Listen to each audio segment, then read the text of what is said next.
compelling reasons for proceeding with this order, and this is a view shared by the Joint Committee on Human Rights, which in its report on the 9th of December agreed that the government has such reasons and recommended that Parliament approve the order.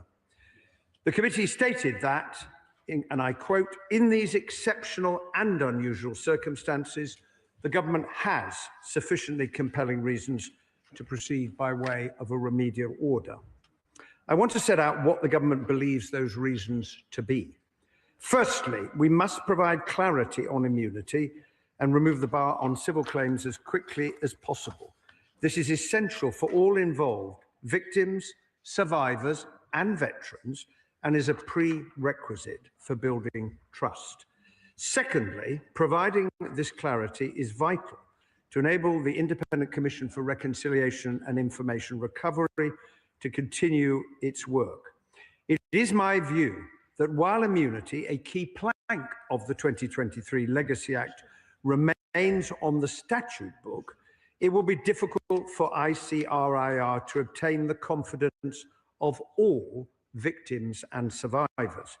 As the JCHR rightly noted, the legacy of the past continues to have a profound and lasting impact, and we know that families and political parties were vehemently opposed to the immunity provisions.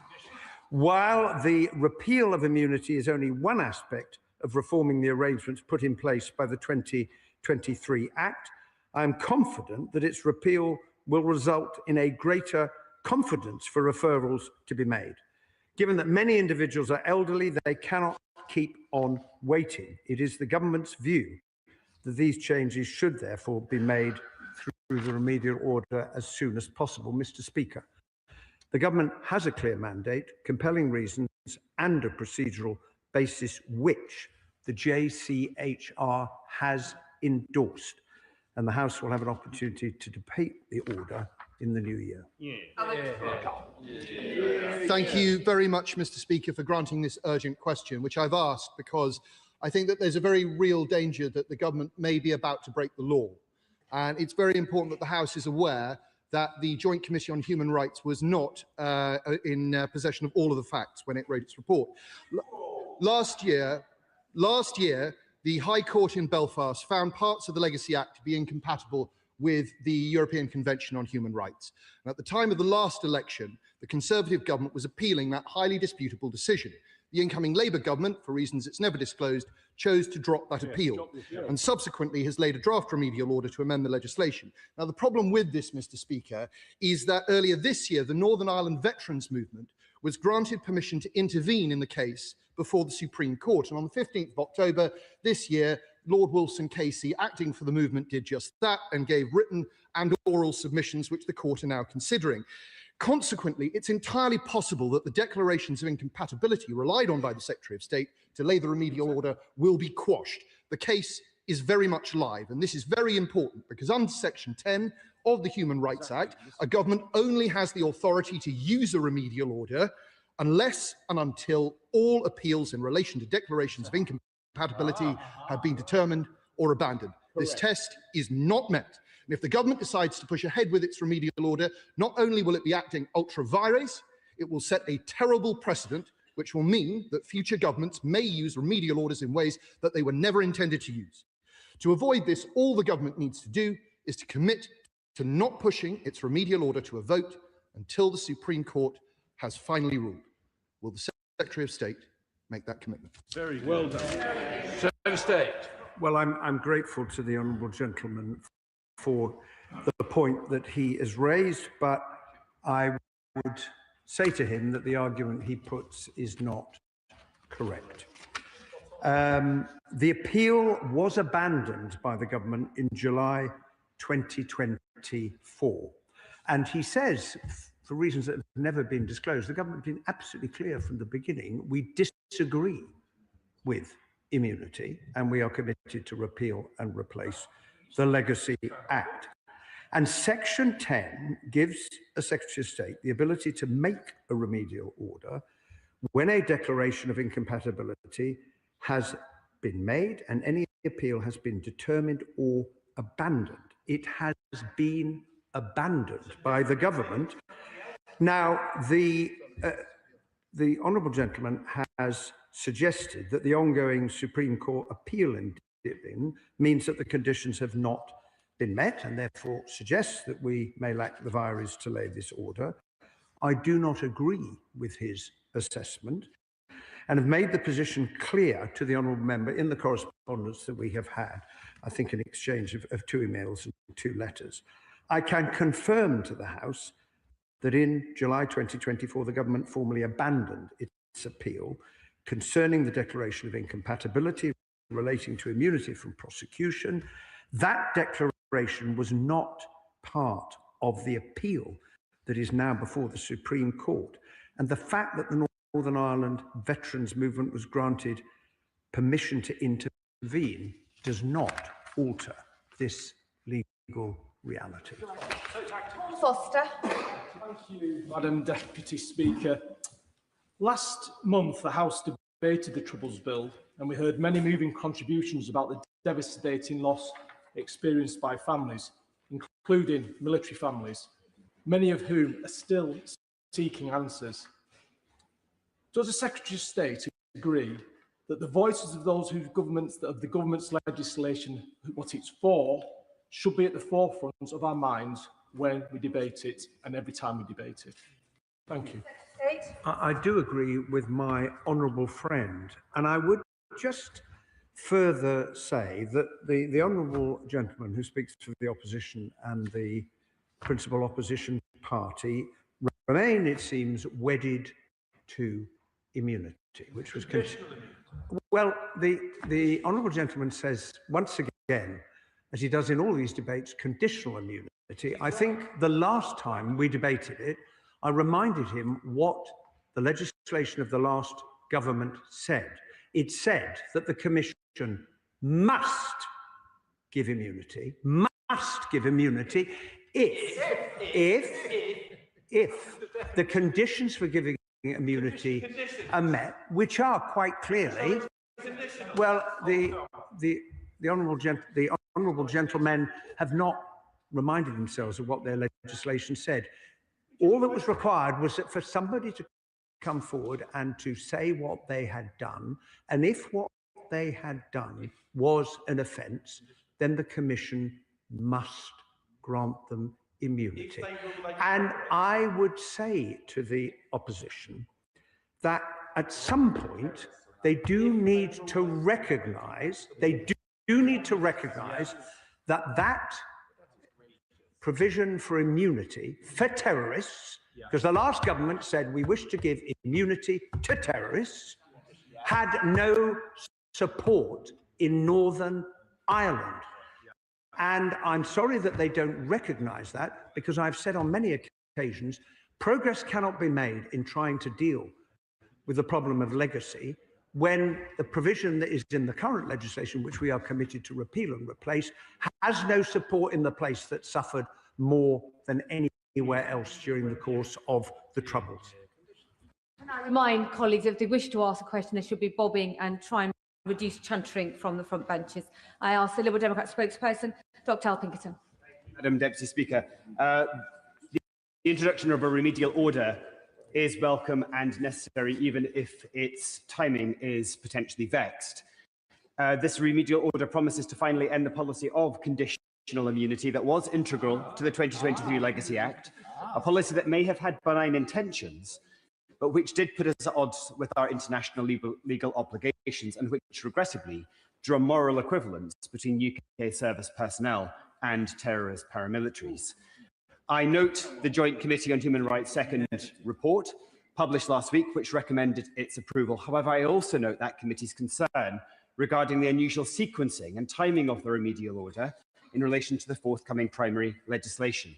Now, given the overtly political processes that led to the 2023 Act, there is an additional responsibility, I would suggest, on this government to ensure that this process is handled properly and that the process, as much as the policy, is seen to be fair-handed.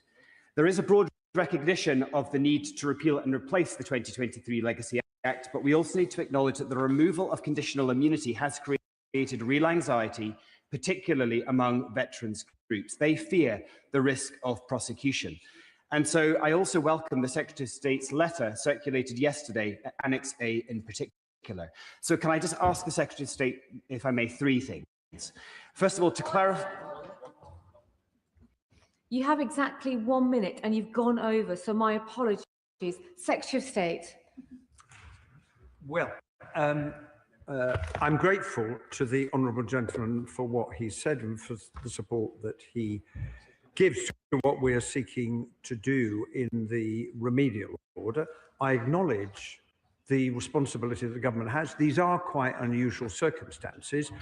And the reason that we are here debating this is because the Joint Committee on Human Rights has acknowledged those unusual circumstances. And despite having made other comments in this report, which we will all have read, has come to the conclusion that they give their approval to this and have recommended that the House support it. And I welcome what the Joint Committee on Human Rights has had to say. I would also point out one other thing. The government, and I'll acknowledge this, did take a bit of time between the JCHR report on the 28th of February and producing the revised draft remedial order on the 14th of October. I just wish to inform the House, Madam Deputy Speaker, that the reason for that is that we had listened to the representations that have been made, particularly from the other side of the House, on the subject of interim custody orders in respect of sections 46 and 47, and in relation to the Supreme Court judgment in 2020. We reflected on that and we found what we think is an alternative way of achieving the same objective, and that is to be found in clauses 89 and 90 of the Troubles Bill, which is currently before the House. And I would simply point out that the last government tried for 2.5 years to find a way of dealing with the Supreme Court judgment in the Adams case, was not able to do so, eventually accepted. The amendments moved in the other place that became sections 46 and 47, but it was acknowledging the arguments have been made that led the government, to amend the remedial order, which we then put before the House on the 14th of October. Human Rights, we published our second report on the Northern Ireland remedial order on 9th of December. The standing orders of both houses require the JCHR to scrutinise all remedial orders. The committee concluded that the virus of the order was satisfied and that all statutory requirements were fulfilled. However, the committee also felt that the circumstances were that it was only appropriate because the government gave compelling reasons about why this would have to come forward in this way while a bill was progressing through the House and there was a Supreme Court case ongoing. Does the Secretary agree with me that that although the circumstances, the timing are not ideal, this is the best way forward? Well, I do agree with my honourable friend. The circumstances are unusual, but the government does believe it has a compelling case, and the JCHR agreed with the government's assessment. Yeah. Father of the House. There's been a lot of very complex legal arguments alluded to today, but I think what the public are concerned, what I'm concerned about, is the state of mind of our veterans, some of them quite elderly, who only sought to serve their country decades ago. So the Secretary of State is a very moderate, clever, reasonable person. Given that there's really, in reality, no chance of a successful prosecution, and people would be horrified if there was a prosecution, what comfort can the Secretary of State now give to our veterans? Well, I agree with the right honourable gentleman that we only have to look at the figures to see that the prospects of any prosecutions in any cases are increasingly remote because of the passage of time, the difficulty in obtaining evidence. But what the government has done, having listened very carefully to the representations that veterans have made, has been to set out in legislation the protections, and we will return to the House when we consider the bill in committee.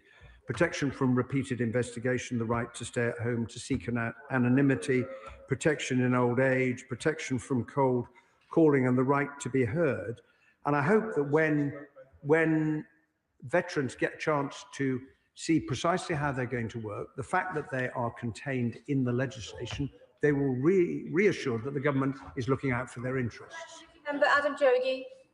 Madam Deputy Speaker, it's always important for Northern Ireland to be discussed on the floor of this House. We are, after all, one United Kingdom, so I thank the Shadow Secretary of State for putting the question to us.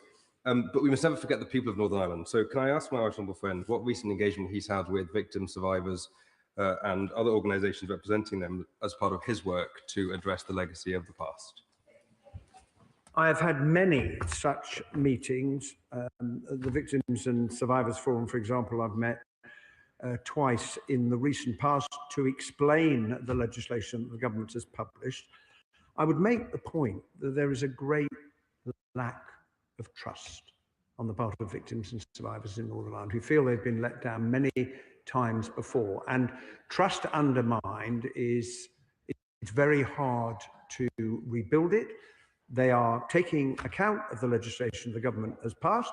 It won't surprise the House if I say I believe it does provide a foundation for moving forward. But it's really, really important, as my honourable friend has said, that their voice is heard and heard loudly. Stuart Anderson. Thank you, Madam Deputy Speaker. On the 12th of November, I raised with the Prime Minister the alarming statement from 9 former generals that attacked the government's approach to lawfare against our armed forces. They said it would erode trust in the justice system and it was a threat to national security. Can the Secretary of State confirm if the Prime Minister has met with these 9 former generals and has it changed his approach to attacking veterans? Well, I don't accept the characterisation that the honourable member puts before the House. The government is not engaging in lawfare against veterans. Well, I refute. I've read that letter and many others. I refute the suggestion that the government is engaging in lawfare. We have been meeting a very large number of veterans organisations. I myself have met the SAS Association and others.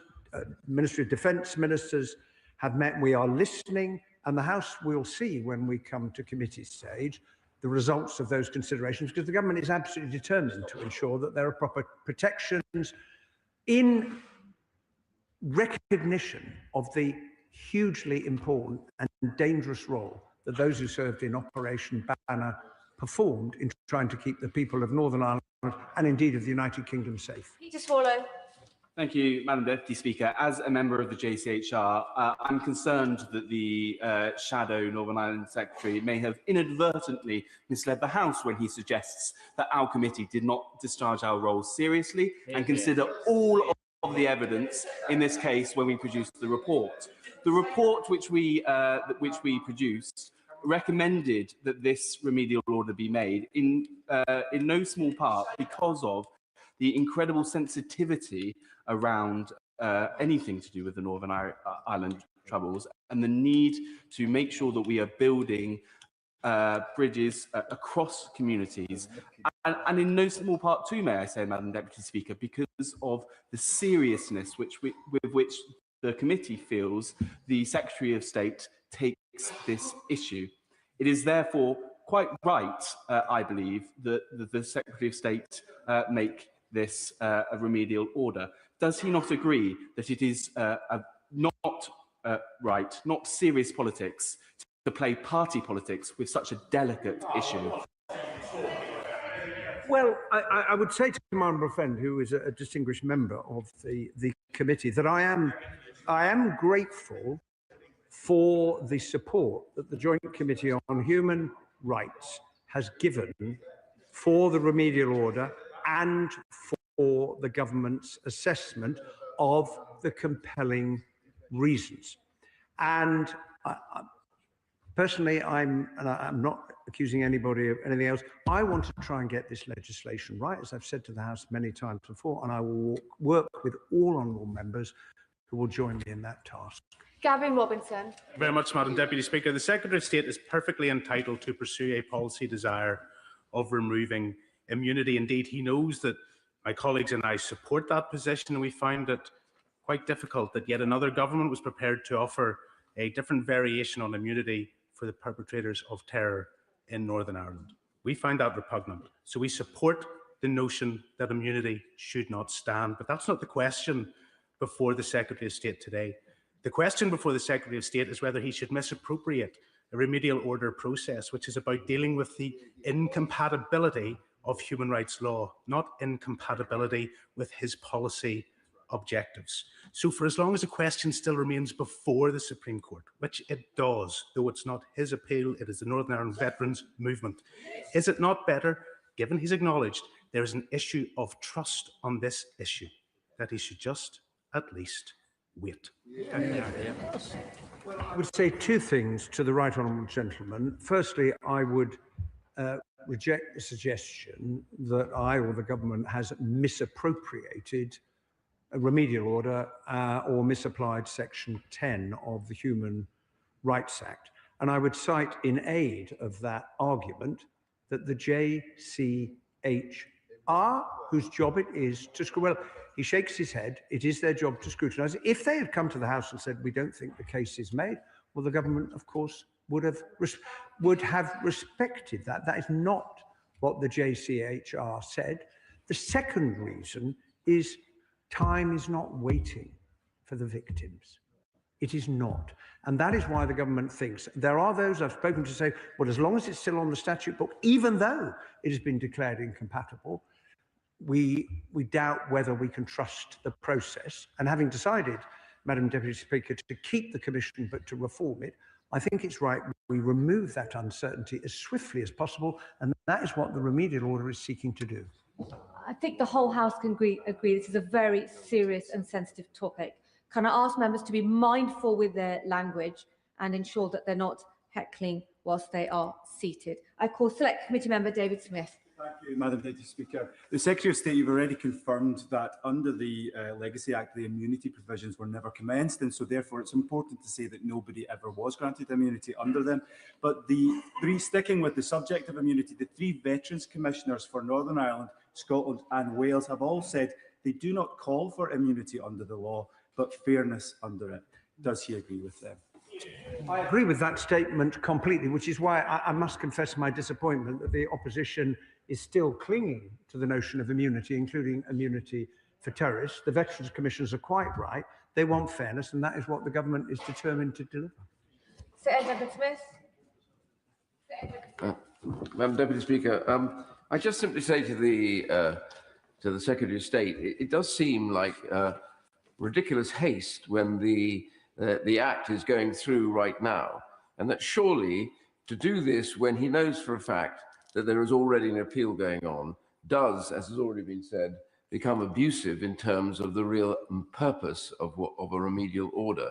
And I suggest to him really that for all the stuff about the fact of people being let off, all to do with the fact of immunity, that's not the issue. The issue today is, are they misusing their powers to rush something through which they could have dealt with through the course of this Act?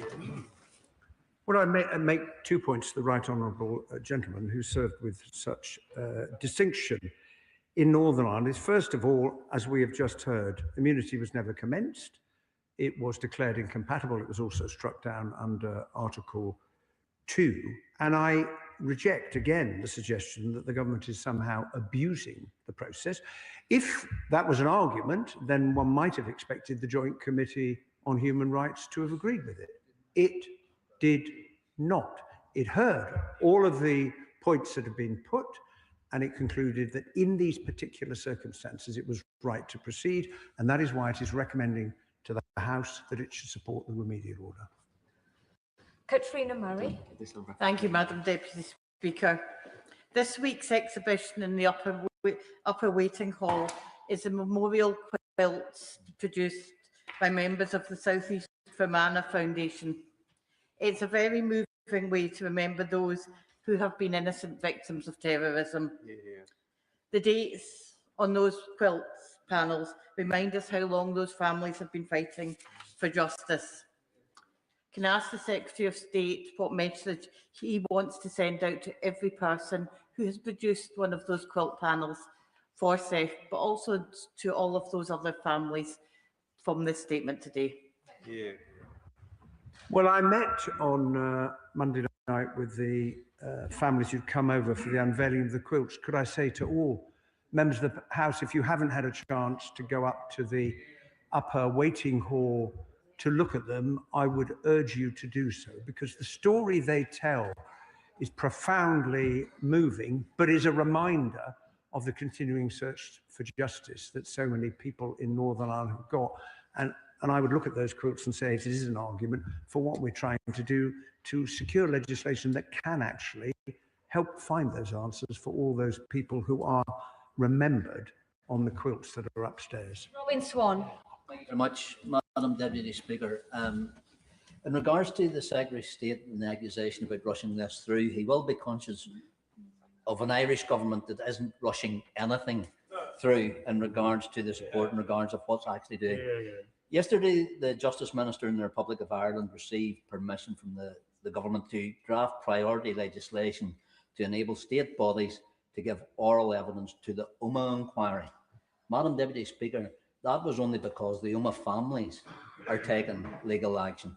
Can I ask the Secretary of State what engagement he has had with the Irish government, actually in regards to bringing forward legislation that matches what is he bringing forward to this place? And can I actually ask him, who's he dealing with at the minute?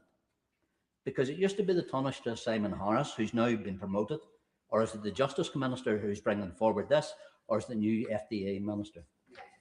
Well, my most recent meeting, and I have many meetings with Irish ministers and discussions with the Taoiseach of the Taoiseach, was with Helen McEntee, who has just taken over from Simon Harris at the Foreign Affairs Ministry. I very much welcome the fact that the Irish government has announced that it's preparing to draft the legislation, as Simon Harris had committed to me while standing next to me, in time for the next hearings of the Omagh bombing inquiry, because that is evidence that the Irish government intends to fulfil the commitments it's made in the joint framework.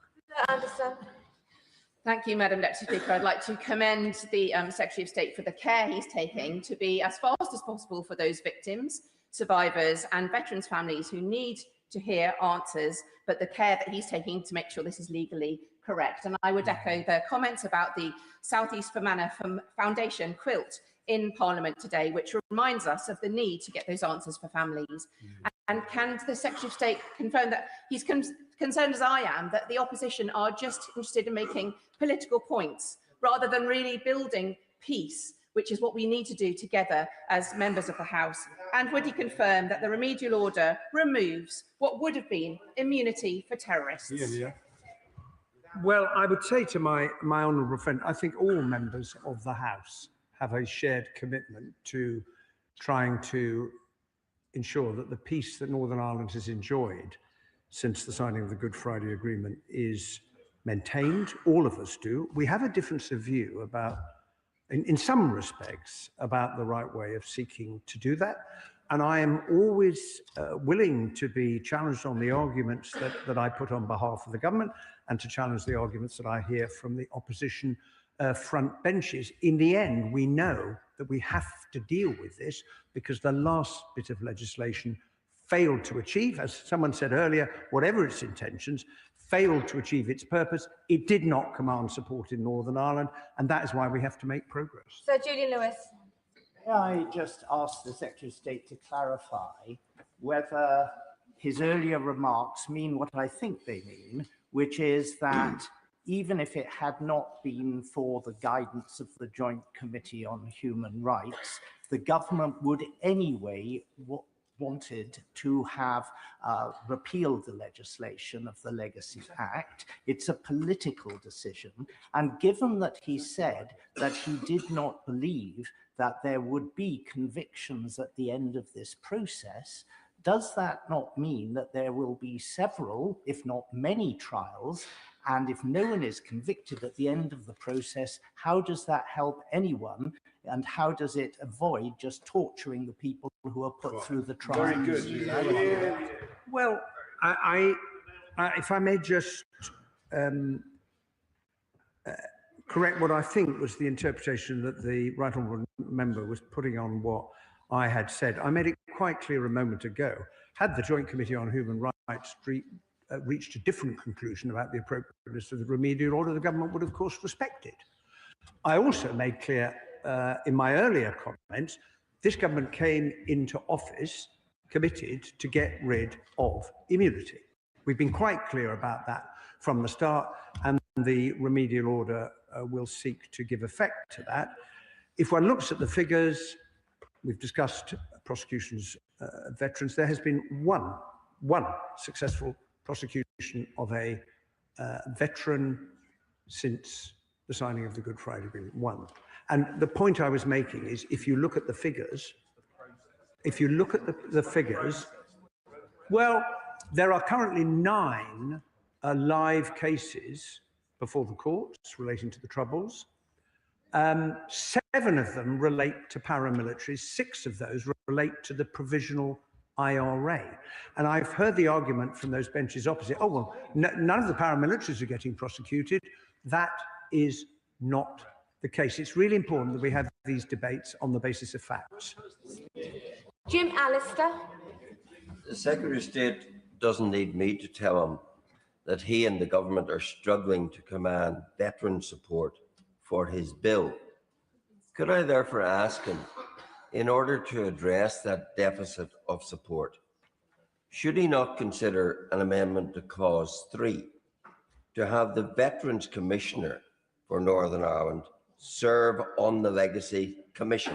Wouldn't that be a token of making good on the Secretary of State's affirmation that this is about capturing the confidence of veterans and not pursuing lawfare against them?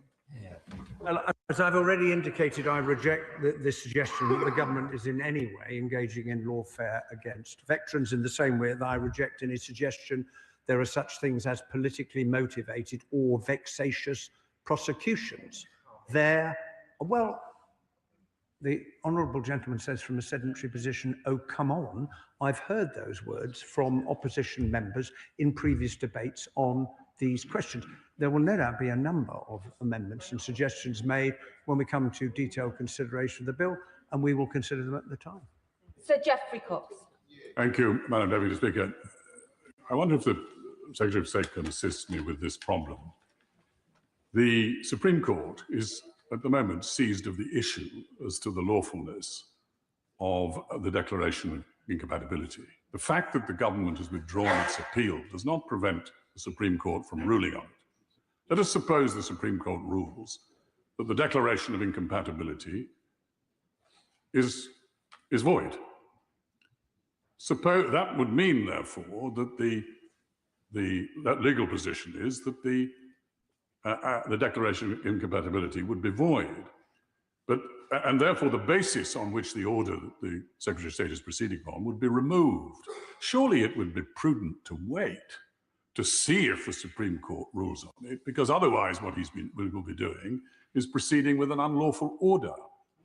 I wonder if the Secretary, I'm asking in the spirit of genuine curiosity and inquiry, not political partisanship. If this is going to bring this entire process into disrepute, if what he's doing is in fact acting upon an unlawful basis. Well, once again, I would say I don't accept that the government is acting on an unlawful basis. Given the honourable gentleman's distinguished legal credentials and experience, I would say to him, I note that he encourages me to speculate on a potential, well, he does, on a potential outcome. The government has to deal with the position as we find it. I've already set out to the House why the government is absolutely clear in its view that because the appeal was withdrawn, we are able to make use of Section 10 of the Human Rights Act in order to remove conditional immunity. Sarah Poaching. Thank you, Madam Deputy Speaker. Yesterday, Air Chief Marshal Sir Richard Knighton highlighted the need to recruit people into our armed forces in order to protect this nation. My question to the Secretary of State is, how does he expect to do that when those that served gallantly in Northern Ireland face prosecution? Why would young men and women join our armed forces with the risk of that happening to them? What message does that send to those young people? I would say to the honourable member, I meet many young people in my constituency and other duties who are very keen to come and serve the nation in the armed forces. I am not aware of any figures that suggest that there has been a decline in recruitment. If she's seen them, perhaps she could draw them to my attention, because trying to get dealing with the past right should not affect the willingness, particularly the threats that we face in the modern world, from encouraging young people and others to come forward and serve the nation as people have done over the centuries. Dr. Andrew Morrison. Madam Deputy Speaker, the Secretary of State has spoken of additional protections in his legislation. Why does he think that Operation Banner veterans, some of whom I represent, remain unconvinced and remain troubled?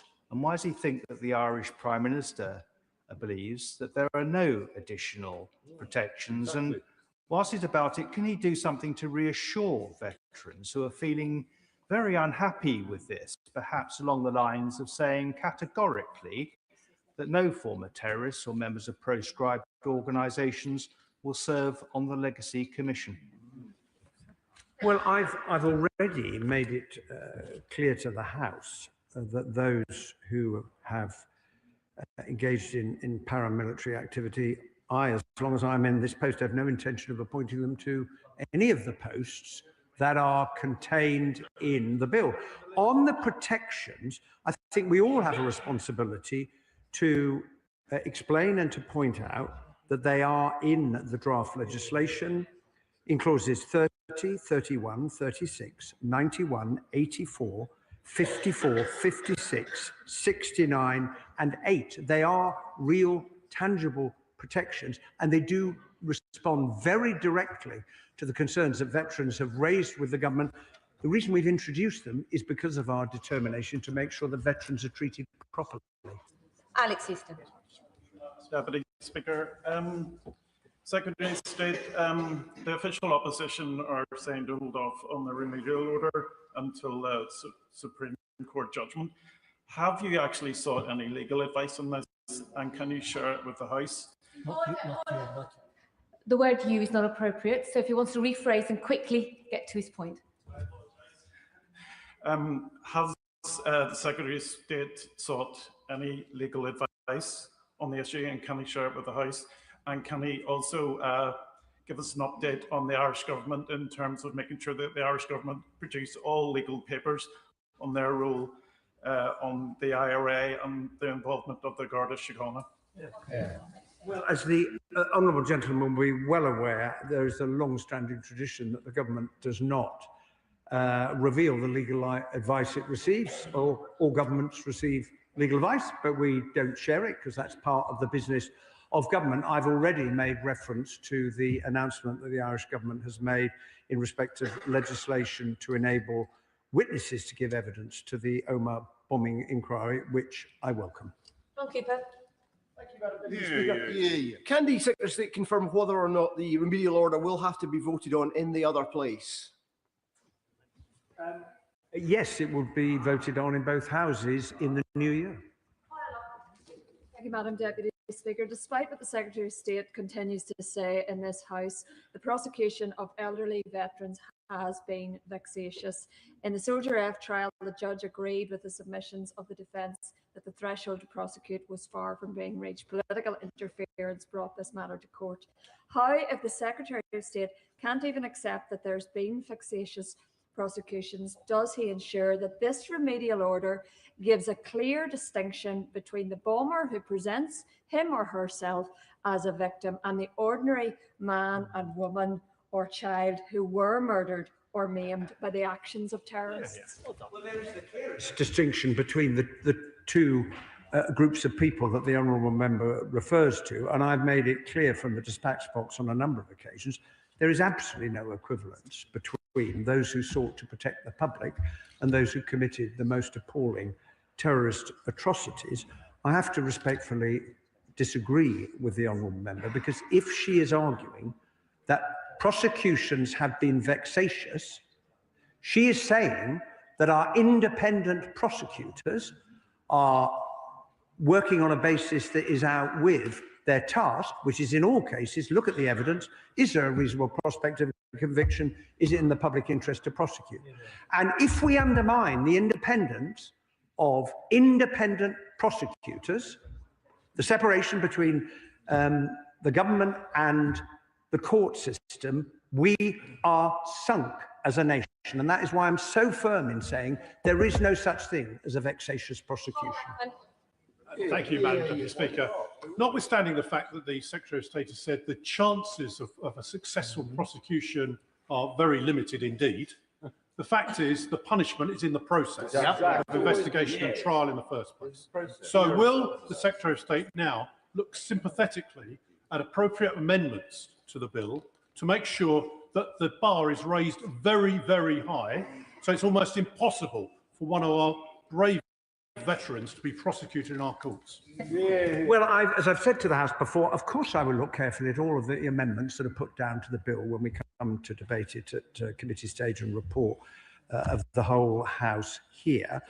The test, as I indicate in answer to the previous question, for prosecutions is the same now. It will be the same in the future as it has been for the last 30, 50, 70 years. Those of greater legal experience will be able to tell the House how long that has been the case.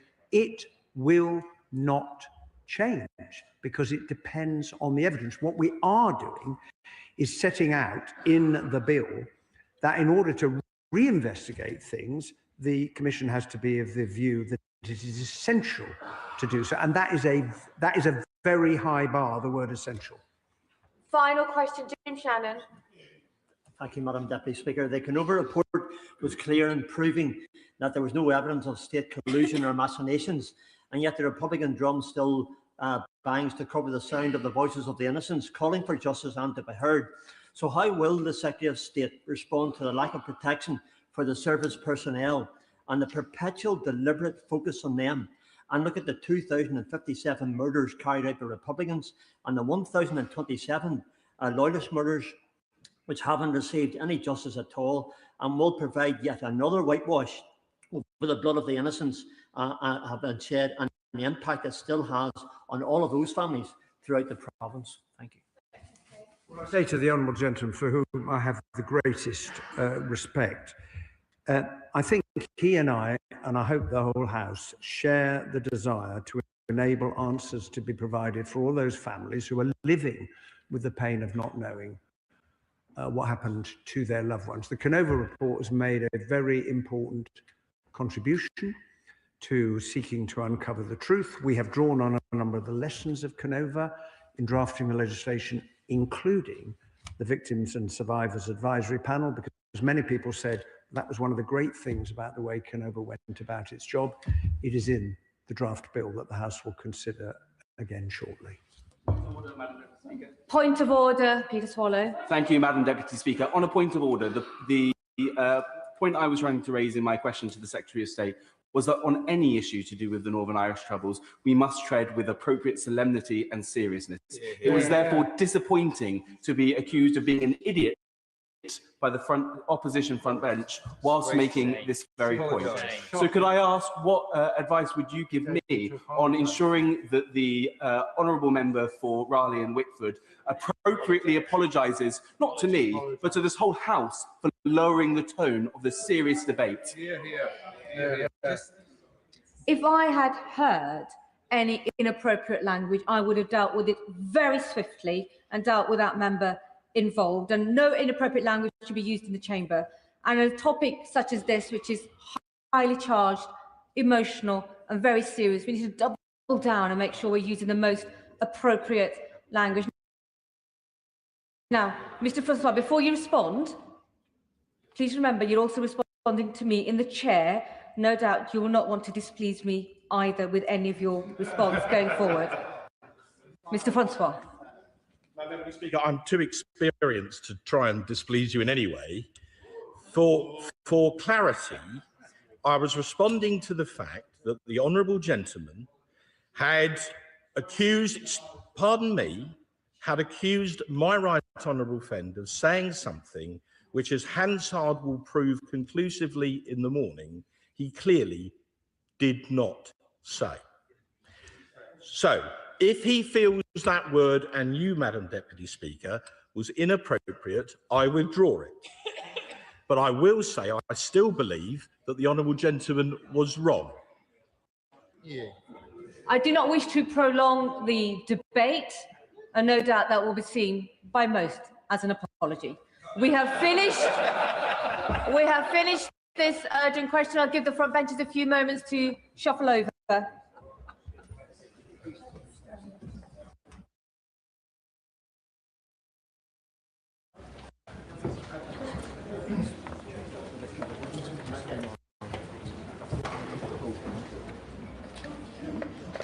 If the Secretary of State would be seated, I can.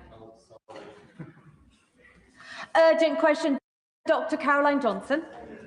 If the Secretary of State will make a statement on the Pathways Puberty Blockers trial. Secretary of State, West. Thank you, Madam Deputy Speaker. And let me just start by acknowledging the sensitivities around this issue, the strong beliefs held around this House, and for all the division and divided opinion we have, there is a shared determination of everyone, I believe, in this House to do the right thing by a vulnerable group of children and young people. It is for those reasons that I'm taking the course of action that I am. Put simply, that is to follow expert clinical advice and take an evidence-led approach. The CAS review found shocking levels of unprofessionalism, a lack of clinical oversight, and puberty blockers prescribed to children without sufficient evidence that doing so was safe or beneficial to those children and young people. What Dr. Hilary Cass uncovered was a scandal. That is why, on coming to office, I made the temporary ban brought in by my predecessor a permanent ban. Dr. Cass also recommended a thorough study to establish how best to support children and young people suffering gender incongruence. That is the Pathways study.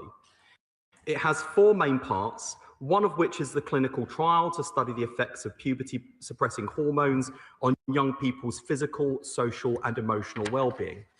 The other aspects of the Pathways study will track the physical, social, and emotional well-being of all young people attending UK NHS gender services. It will look at young people's thinking and brain development, following both those who are and are not taking puberty-suppressing hormones. And it will gather evidence direct from young people, parents, and staff about their experiences of living with gender incongruence. The bar for this trial to be approved was extremely high, and oversight will be rigorous. Children cannot consent to being on this trial, so places will require parental consent as well as the assent of young people. And because protecting and promoting the health and well-being of affected young people is our primary concern, there are strict eligibility criteria in place to join the Pathways clinical trial. As such, the number of young people who would expect to qualify for the trial will also be low.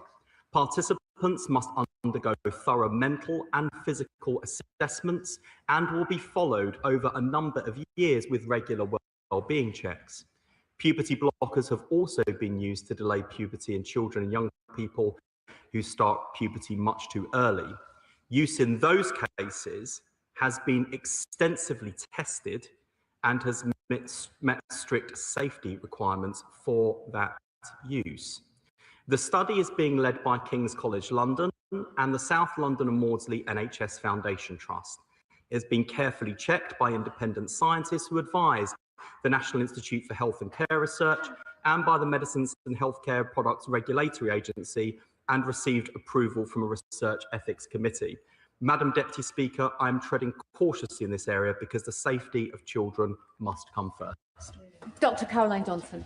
Thank you, Madam Deputy Speaker. And I first must declare my interest as a consultant paediatrician who has looked after children with gender dysphoria in the past and is likely to do so in the future. And we must remember that there are vulnerable children that we are talking about today. Madam Deputy Speaker, the first and most obvious question is why? Why has this government chosen to fund experiments with puberty blockers on physically healthy children?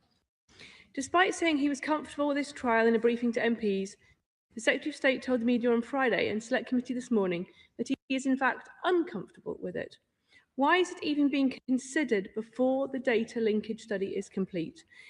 9,000 children went through the Tavistock. Many of them came out regretting being encouraged to irreversibly damage their bodies.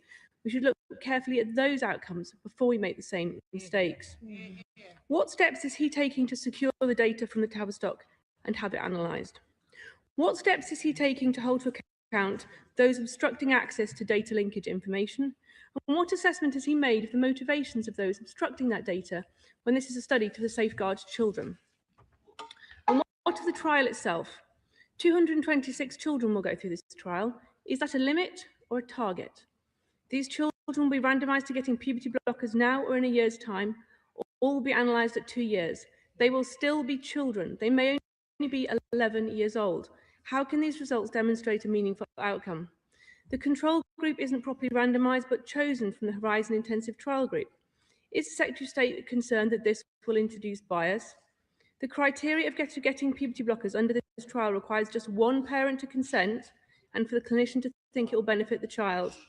But on what basis will the clinician decide? The CAS review said the vast majority of children with gender dysphoria will recover, with only a few persisting with trans identities into adulthood. It is not possible to predict which those children will be. So does he accept that the vast majority of children in his treating trial, will be given drugs, will be physically healthy children whose distress would get better without any puberty blockers, and that therefore the vast majority of the children in this trial are being I'm dreaming of this feeling. I'm falling in love with you. Dubai, ready? The Shadow Minister asked why, to which there is a simple answer. Why is because it was recommended by Dr. Cass in the Cass review, which was commissioned by my predecessor, Sir Sajid Javid. I think that was the right thing to do, and it's why when my predecessor brought forward the Cass review, I supported it in opposition and certainly didn't try and play politics with an extremely vulnerable group of children and young people. In terms of why, I'll tell her why, because under the previous government, those puberty suppressing hormones were prescribed without proper oversight, supervision or safety, and we didn't hear a peep for years about that fact until Dr. Cass, commissioned by Sir Sajid Javid, who deserves enormous credit for it, did the study that was published, widely supported, with this recommendation. And they may have changed their tune in opposition, but I do remember what the Conservatives said in government when they published the Cass review and supported its recommendations. And I think that is a real shame. She accuses me of inconsistency, so let me be clear, Madam Deputy Speaker. Am I comfortable that this clinical trial has undergone the proper process and ethical approval to ensure the highest standards and supervision? Yes, I'm comfortable about that. Am I uncomfortable about puberty suppressing hormones for this group of young people, for this particular conditions? Yes, I am, because of risks. It is why I was also uncomfortable when I put in place upheld the temporary ban by my predecessor, but then put in place a permanent ban. The reason I was uncomfortable with that too is because I had to look children and young people in the eye and their parents, who told me in no uncertain terms that that decision was harmful to them, as have many other clinicians who've opposed that decision. And the reason why, whatever my discomfort in this extremely sensitive area, I have made this decision is because I am following clinical advice. And because as Health Secretary, it is my responsibility to follow expert advice. And had the Tavistock Clinic faced such challenge and scrutiny a decade ago, we wouldn't be in this mess. The Conservatives were right to commission the Cass review. They were right to accept its recommendations. I accept there is now a difference on this particular recommendation. I would urge members not to walk away from the cross-party consensus we built behind that approach to build on the work that Dr. Cass has done. As for the important questions she raises, there will be 2 groups within the trial, as well as a further control group of children and young people with gender incongruence who do not receive puberty-suppressing hormones. At least 226 participants are required in order to detect a statistically significant difference between the 2 treatment groups. However, this is not a target, and no young person will find themselves on this trial because there is a drive to make sure there is a certain number of young people participating. In order to participate in this trial, it has to have the most robust clinical oversight from clinicians within the service, as well as national oversight and the consent of parents. And it is only where it is deemed that young people would benefit that they will be on this programme. She asked about the data linkage study. That's important. The data linkage study will be undertaken. When the data linkage study is completed, it will not provide us with the same evidence as this clinical trial. That's why Dr. Cass made a distinction between this trial and the data linkage study. She asks about the motivations of those who withheld data. That is an extremely important question. I think it is utterly appalling that anyone in a position of responsibility in the NHS withheld data on a very vulnerable group of children and young people. I also accept that while there were many people in the Tavistock clinic involved in these services, the fact that Dr. Cass found such a lack of rigour, such a lack of standards, such a lack of proper oversight is disgraceful. And it is the clinicians who are well-meaning and ideologically driven that have given me most cause for concern in this whole debacle and have done more harm to children and young people and the trans community than most other people who've taken part in this debate and discussion. Finally, I do appreciate the work that Dr. Cass has done. I'm glad that she is in the other place, bringing welcome scrutiny. Were she not supportive of this approach, I may think again. She's given her recommendation, she's given her support. I'm following clinical advice. It is not comfortable, but I do believe it is the right thing to do on balance. Select Committee Member Danny Beales. Thank you, Madam Deputy Speaker. The front bench opposite asks why. Well, why? Because trans people exist and their health needs exist. And as the spokesperson for the government has clearly outlined, an independent review made a series of recommendations. There were clearly sir एक आम आदमी ए और chat GPT से क्यों भागे जा रहा है, क्यों उसको आसान शब्द में कोई सिखा नहीं पा रहा है? देखिए एआई और चैट जीपीटी से लोगों के दिमाग में ना एक डर पैदा हो गया है कि भाई ये हमारी नौकरी खा रहा है, इसकी वजह से हमारी नौकरी चली जाएगी। लेकिन ऐसा नहीं है, आपकी नौकरी एआई चैट जीपीटी नहीं खा रहा है। एक बंदा जिसने एआई चैट जीपीटी सीखा है वो उन लोगों की नौकरी खा रहा है जिसको एआई और चैट जीपीटी नहीं आता है। हमारे भारत में मैंने एक चीज देखा हुआ है, लोग महंगा मोबाइल फोन खरीद लेंगे, लैपटॉप खरीद लेंगे, बच्चे को मोबाइल फोन खरीद के दे देंगे, लेकिन खुद की स्किल को अपडेट नहीं करते। जब वो खुद नया टूल टेक्निक नहीं सीखते, बहुत सारे लोग माइक्रोसॉफ्ट एक्सेल का पुराना सॉफ्टवेयर यूज करते हैं, तो एआई कहां से सीखेंगे?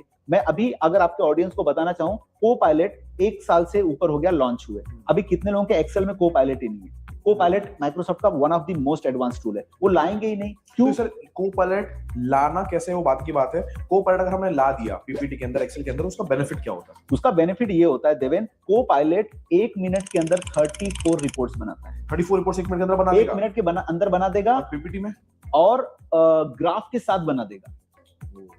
और आप डैशबोर्ड बना के उसी की हेल्प से डैशबोर्ड बना दो, और डैशबोर्ड को 20 से 40 हजार रुपए में मेरे स्टूडेंट ऑनलाइन सेल करते हैं। फ्रीलांसिंग कर सकते हैं। और वही कोपायलट अगर पावरपॉइंट प्रेजेंटेशन में, एमएस वर्ड में डाले तो क्या बेनिफिट होगा? एमएस वर्ड के अंदर कोपायलट आ चुका है, उसके अंदर आप जो भी कमांड डालोगे कि मुझे ये कंटेंट रेडी करना है, ये एंटर मार दो, 1 मिनट के अंदर पूरा कंटेंट रेडी कर, पूरा वर्ड में बना देगा। पूरा वर्ड में। आप कोई लॉयर है, उसको कुछ letter approach to health and care. Liberal Democrat spokesperson Helen Morgan, you have up to 1 minute. Very much, Madam Deputy Speaker. I would hope that everyone in this House can agree that medical treatment should always follow the evidence on safety and effectiveness. And it's right that expert clinicians are building this evidence base, and therefore right that the government is seeking to run this trial, because it should be led by evidence and not by ideology. So given that the numbers on the trial are going to be very small, and the waiting list for talking therapies, which is so important for children and their parents, is very, very long, with hundreds of thousands on the waiting list, can the Secretary of State explain how he will increase access to NHS talking therapies so people can get the help that they need and deserve? And in a field with so little research, can he confirm if the Pathways trial is looking at international best practice in order to take learnings from abroad? I'm grateful to the Liberal Democrat spokesperson for her question. I can absolutely assure her that we are doing that wider research, that of course we will take into account high quality international evidence as well as the research we're undertaking domestically. It is so important that we recognise that for many young people with gender incongruence, even if approved, puberty blockers will never be the right medication. And one of the things that I have been most saddened by with the discourse among adults in this debate, many of whom should know better, is that by elevating puberty blockers to the status that they have received in public discourse and debate, there are many young people out there who think that not only is this the gold standard of care, but it is the only care available. And of course, that is not true. NHS England has opened 3 new children and young people's gender services in the North West London and Bristol, with a 4th planned for the East of England in 2026, and we aim to have a service in every region of England in the coming years. These services use a different model with multidisciplinary teams, including mental health support and paediatrics within specialist children's hospitals to provide good clinical care. The new services will increase capacity, reduce waiting times, so that patients can be seen sooner and closer to home. And we've also commissioned additional support for young people waiting to be seen through local children and young people's mental health services. Only because I can't see her in any more pain. Preet Gill. Thank you, Madam Deputy Speaker. And can I thank my honourable friend for his leadership? But can I just say, as a former children's services manager, I am concerned that credible safeguarding warnings from clinicians and academics about puberty suppression in children are not actually being heard. So will the Secretary of State meet those experts and review the younger age limit for participation in this trial, given that children as young as 10 are currently set to be involved? I'm really grateful to my honourable friend for her question, and let me reassure her and the House that I am absolutely open to receiving representations and evidence from clinicians involved in the care of children and young people with insight, expertise and data, including those who might be critical of the approach that the trial team is setting out, or indeed critical that the CAS review included this recommendation. The reason why I think that is important is because of the many things that's gone horribly wrong in this area was the silencing of whistleblowers, the silencing of rigorous debate and discussion. Of course, we've got to do that with due care and sensitivity in mind for young people in particular in this vulnerable group, for the wider trans community who feel extremely vulnerable in this country at the moment, including as a result of decisions I have taken as the Health and Social Care Secretary. So we have to consider all of that in the round. But we must make sure at all times we're following the evidence, that we're open to scrutiny and challenge, and that where we're making these finely balanced judgments, that we're doing so with rigorous debate, the testing of the arguments, the testing of the evidence and data. And that's why I do welcome the urgent question in this discussion. Committee Member Joe Robertson. Thank you, Madam Deputy Speaker. The Secretary of State said earlier that there is an extremely high bar to him stepping in and stopping these tests using puberty blockers. What bar could be higher than a government protecting children from being tested on with drugs specifically to stop or alter their sexual development? There is not a unified clinical view on this. It is his choice. He's the Secretary of State. These tests are on him. Look, I certainly don't need to be told what my responsibilities are in relation to this. I always take responsibility for decisions I take. I acknowledge the extent to which he and members of his party are seeking to weaponise this issue and to personalise it. We can just simply refer back. We can just simply refer back to the honourable gentleman's question just now, and we can refer to the reference of the shadow ministers to the Streeting trial. If that is not personalising, I don't know what is. But I'll tell you what. I'll take an evidence-based approach. I have done that on this issue from day one. Had the Conservatives done so, we would never have seen the Tavistock scandal. We would never have seen puberty blockers dished out willy-nilly to children and young people in this vulnerable patient group. I have sought at all times, including when I was sat on those benches, to treat this debate with the care and sensitivity and the humility it deserves, to not be tribal in my interactions. I only wish this Conservative opposition would take the same approach.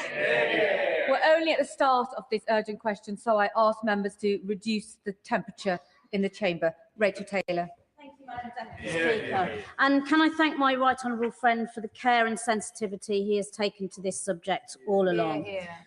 It's been an undeniably difficult year for transgender people in Britain. I've spoken to young trans people who've been pushed to the brink of suicide by what they hear, that they don't have a right to exist, that they don't deserve rights, that they're legitimate targets for ridicule. And we all in this House have a responsibility to lower the temperature and focus on their welfare, health and dignity. King's College operate the highest standards of safety. Does the Secretary of State agree with me that their expertise and rigour will support the well-being of participants and ensure we get the robust evidence we need and that vulnerable children are no longer treated as political punch bags? I'm grateful to my honourable friend. She's absolutely right. That we must engage with due care and sensitivity on this issue. I can share with the House that these exchanges, government policy, what is said by me and others is followed extremely closely by this group of children and young people who are extremely online, by the wider LGBT+ community, and my honourable friend is right. That trans people are often at the wrong end of the statistics when it comes to being victims of hate crime and discrimination and mental ill health. We must always tread carefully when talking about suicide in this context and bear in mind the war. ChatGPT सीखना है? आ जाओ, सिखा दूंगा. Presentation 2 minute में बनाना है? आ जाओ, सिखा दूंगा. AI tools सीखना है? आ जाओ बॉस, वो भी सिखा दूंगा. 2 hours की वर्कशॉप में irreplaceable बना दूंगा. Hi, my name is Aditya Kachwe and I'm an alumni of IIT Kharagpur. Along with that trial set up, I do have confidence in the clinicians. We've had a cross-party briefing from the clinical team. I'm very happy to repeat that exercise and to keep coming back to the House and to arrange briefings for MPs on a cross-party and for peers on a cross-party basis so that we can follow this closely as we should. Dr. Gannett. Madam Deputy Speaker, I welcome the care with which my right honourable friend has approached much of this, especially because of the way the report was written. But I must come back to the simple truth that these are very, very young children.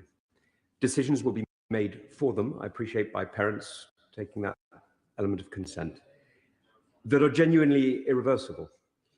And whatever happens, we're going to see 8, 9, 10-year-olds grow up to 18, 20, 25-year-olds, at least we hope we will, who have effectively been experimented on. Now, some of those children are going to resent very greatly, not just the system, not just their parents, but those who allowed this to happen. And here I identify the Department for Health and Social Care, not necessarily the Minister himself.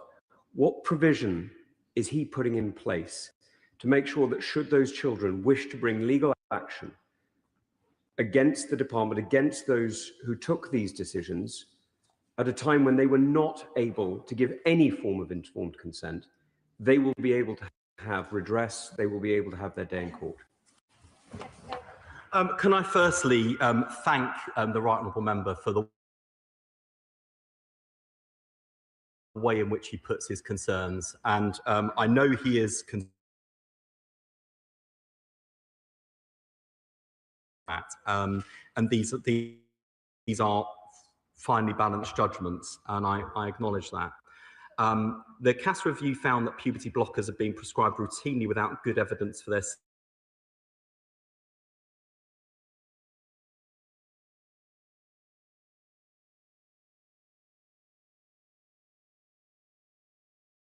or older adults for certain cancers.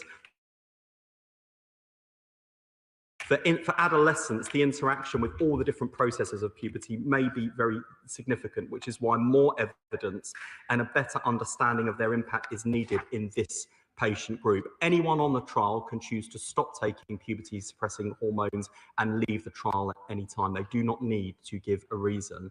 If a young person decides to stop taking puberty-suppressing hormones, their care in the NHS, including the gender service, will not change in any other way, and their doctors will explain to them and their parent or guardians what treatment options are available.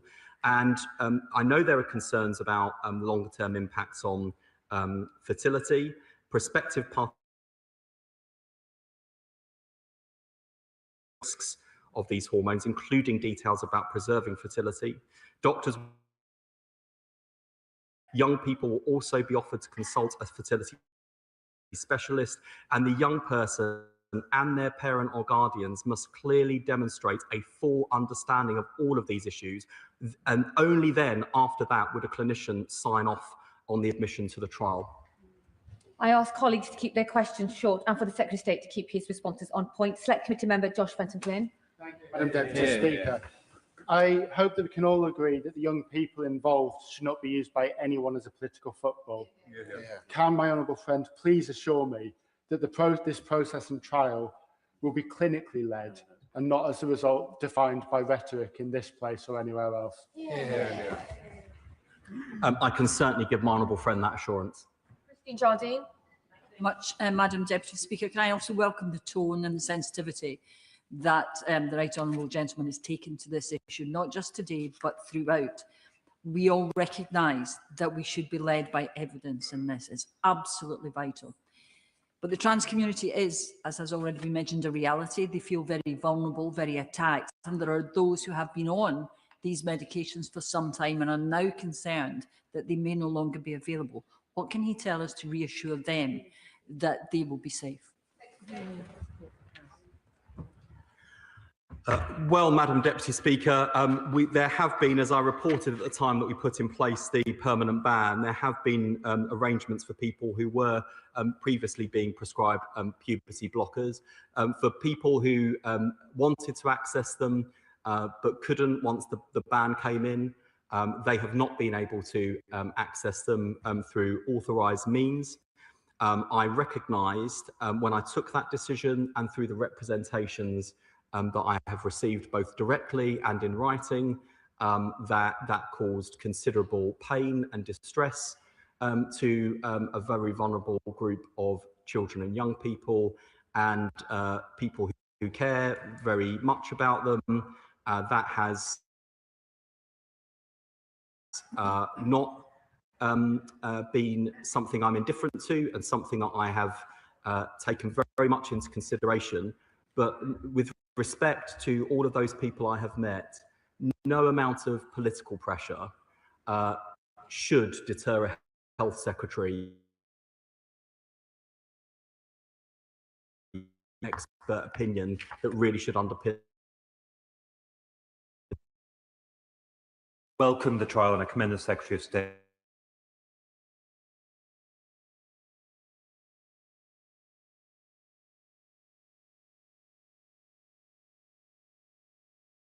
to build a consent thoughtfulness to speak directly to trans people who will be watching this debate, who may at this Christmas time be struggling with estrangement from family and from other difficulties. Can he speak to the dignity and worth to which they're entitled?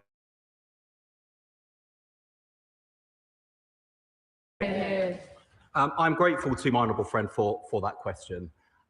Look, I recognised that the decision I took literally within days of coming into this office was received by trans people in particular and the wider LGBT plus community as a negative decision that detrimentally impacted on their rights and identity. That was why it was an uncomfortable decision for me to take. I knew how it would be received, and I had to balance up risk in that decision. I believed it was, and I still believe, by the way, it was the right thing to do for the right reasons, a clinically led decision. And when it comes to the care and health for children and young people in particular, I make no apology for exercising extreme caution. I do want trans people in our country to know that this is a government that respects them, respects their identity, wants them to live with dignity and safety and inclusion. That is the approach the government is taking. I realise that decisions I have personally taken have not been received in that way, and that has not been comfortable for me, but I do believe it's been the right thing to do. Bernard Jenkins. Thank you, Madam Deputy Speaker. If we were resting this judgment on purely clinical evidence, it would be to tell every child that whatever sex they are is immutable and cannot be changed, and that if they take these puberty blockers, they may well find they have irreversibly changed the course of their lives. How is a child of 10 or 11 going to be capable of making that judgment? And whatever the CAS review says, in the end, it is his judgment. And I remember the COVID inquiry repeatedly saying it was wrong for ministers to hide behind the science. And equally, there is no single clinical advice. Clinicians are as equally divided as the rest of society on this question. We rely on his judgment. ये है breakout और आप enter करोगे यहाँ पर। Breakout होने के बाद, वॉल्यूम दिखने के बाद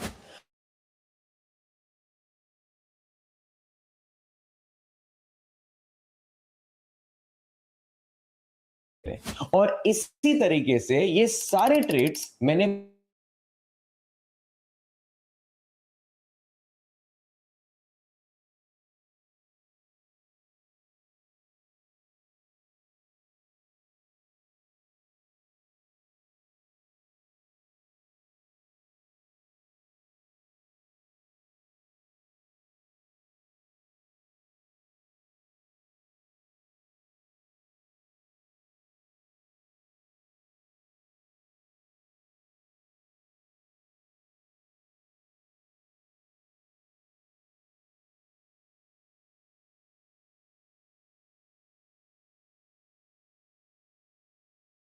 breakout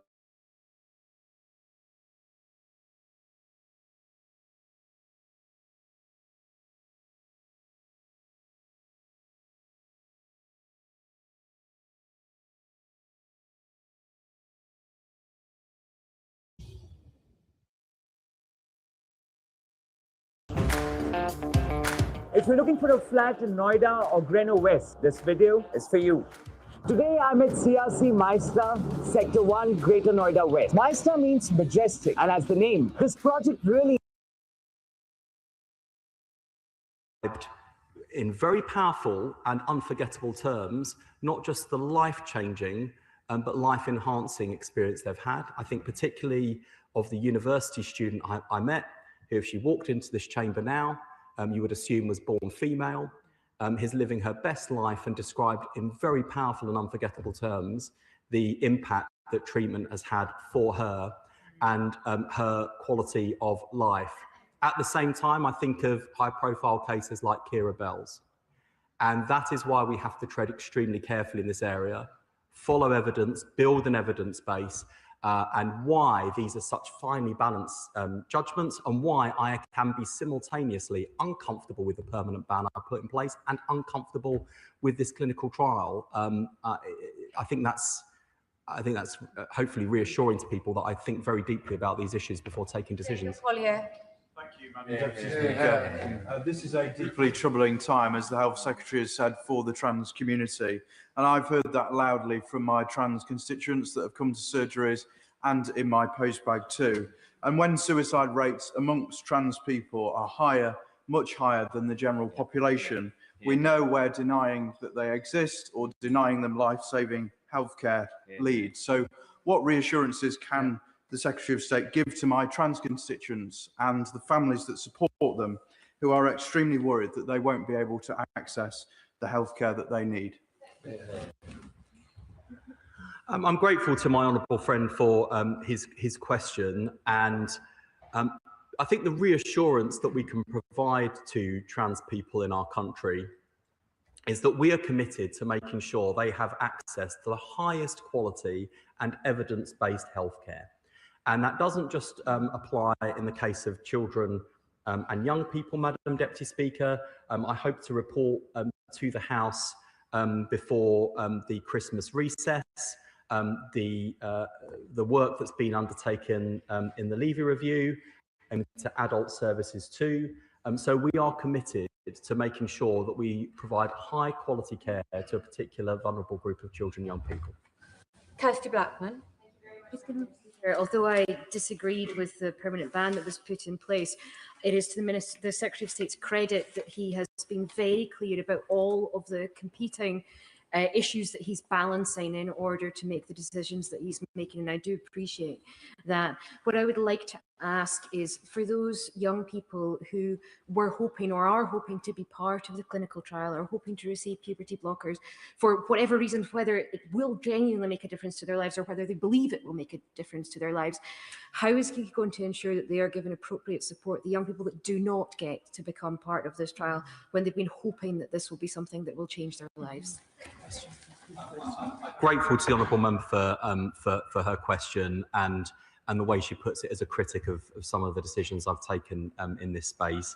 I think the reassurance I can offer is that the way in which the whole study will work is looking at the holistic care that this particular group of children and young people receive, and making sure that on the wider therapeutic side, in terms of mental health support, that support is there, it's evidence-led. So regardless of whether a young person receives puberty blockers, they will certainly receive that wider range of support. Emily Darlington. Thank you, Madam Deputy Speaker. I really appreciate how the Secretary of State is taking a science-based approach. Yeah.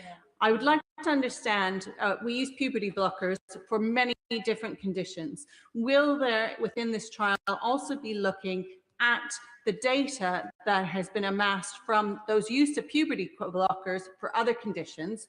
Can we also just state on record puberty blockers are reversible, as shown in the evidence? When you stop taking them, they stop working. That is the science behind them. And finally, young people in my constituency are more likely to age out of gender services than they are to get their first appointment. What are we doing to shorten that waiting time, not just for puberty blockers, but actually for all the range of services the NHS provides for trans children?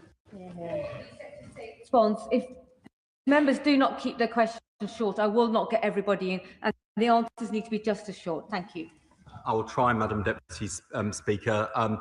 The answer to my honourable friend's question is, firstly, we will make sure that in terms of the wider support that young people receive, that they get good access, that it's evidence-led, and I've had to wrestle with the fact that some trans people enter adulthood without ever receiving any sort of healthcare, and I've been heavily criticised by those people in particular for some of the decisions that I've taken, and we're working to reduce waiting times I described.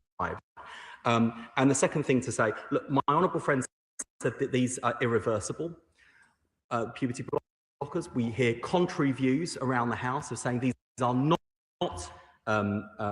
irreversible. The truth is the evidence in this area is mixed, and that's why I think we need to build a stronger evidence basis. So, Julian Lewis. The Secretary of State deserves our sympathy for having to negotiate such an ethical minefield. Can he tell us whether the data exists from all the people who had puberty blockers under the old regime? He mentioned having met one person for whom they'd worked well and one person for whom they were a disaster, surely it should be possible to do a systematic survey of the dozens, if not hundreds of people who went through this, and might that not be a slightly more constructive and less dangerous way forward? The honourable member's absolutely right that we do need that data linkage study. That will happen. It won't produce the same evidence base as the clinical trial, and that's the distinction between the two. And it is frankly a disgrace that people have sought to withhold that kind of data. It is really important we get it right. I appreciate the sympathy. I would just say I've wrestled with this issue probably more than any other ethical decision I've had to make in this office. I don't seek any pity or sympathy for doing so. It's the job I signed up to. It is a job I love doing. I've taken great care and sensitivity in this area because of the particular vulnerability of this group of children, young people. Thank you, Madam Deputy Speaker. It's fair to say that the recommendations of the CAS review were not welcomed by everyone, not least by all members of the LGBT+ community. But it was the Conservative Party who set out this review and accepted its findings. The Labour Party supported the review and supported the findings. Does the Secretary of State share my concern that there are those who now would seek to cherry-pick which of the findings they agree with and which they do not? And is it not the case that an independent review with such serious and important findings should be accepted in its entirety? I think when it was published, there was, and I was in this chamber at the time, there was actually an overwhelming consensus in the House. There were some people who criticised and challenged the CAS review at the time, including outside of the House in the LGBT community. I've always supported the CAS review, led by one of our country's best paediatricians. And it is because of that that I'm proceeding in the way that I am, which is the way that Dr. Cass, now Baroness Cass, recommended, and I'll continue to follow the evidence and implement the CAS review comprehensively and fully. Thank you, Madam Deputy Speaker. A survey published today by Transgender Trend shows overwhelming public support for non-intrusive medical approaches for under-16s with gender dysmorphia. The public want this state-sponsored child abuse stopped. So will the Secretary of State represent the will of the people, stop the trial, and instead introduce statutory legislation to access the evidence data from the 2,000 children and young people already given puberty blockers through the Tavistock scandal? I'll take the honourable member's question in three parts.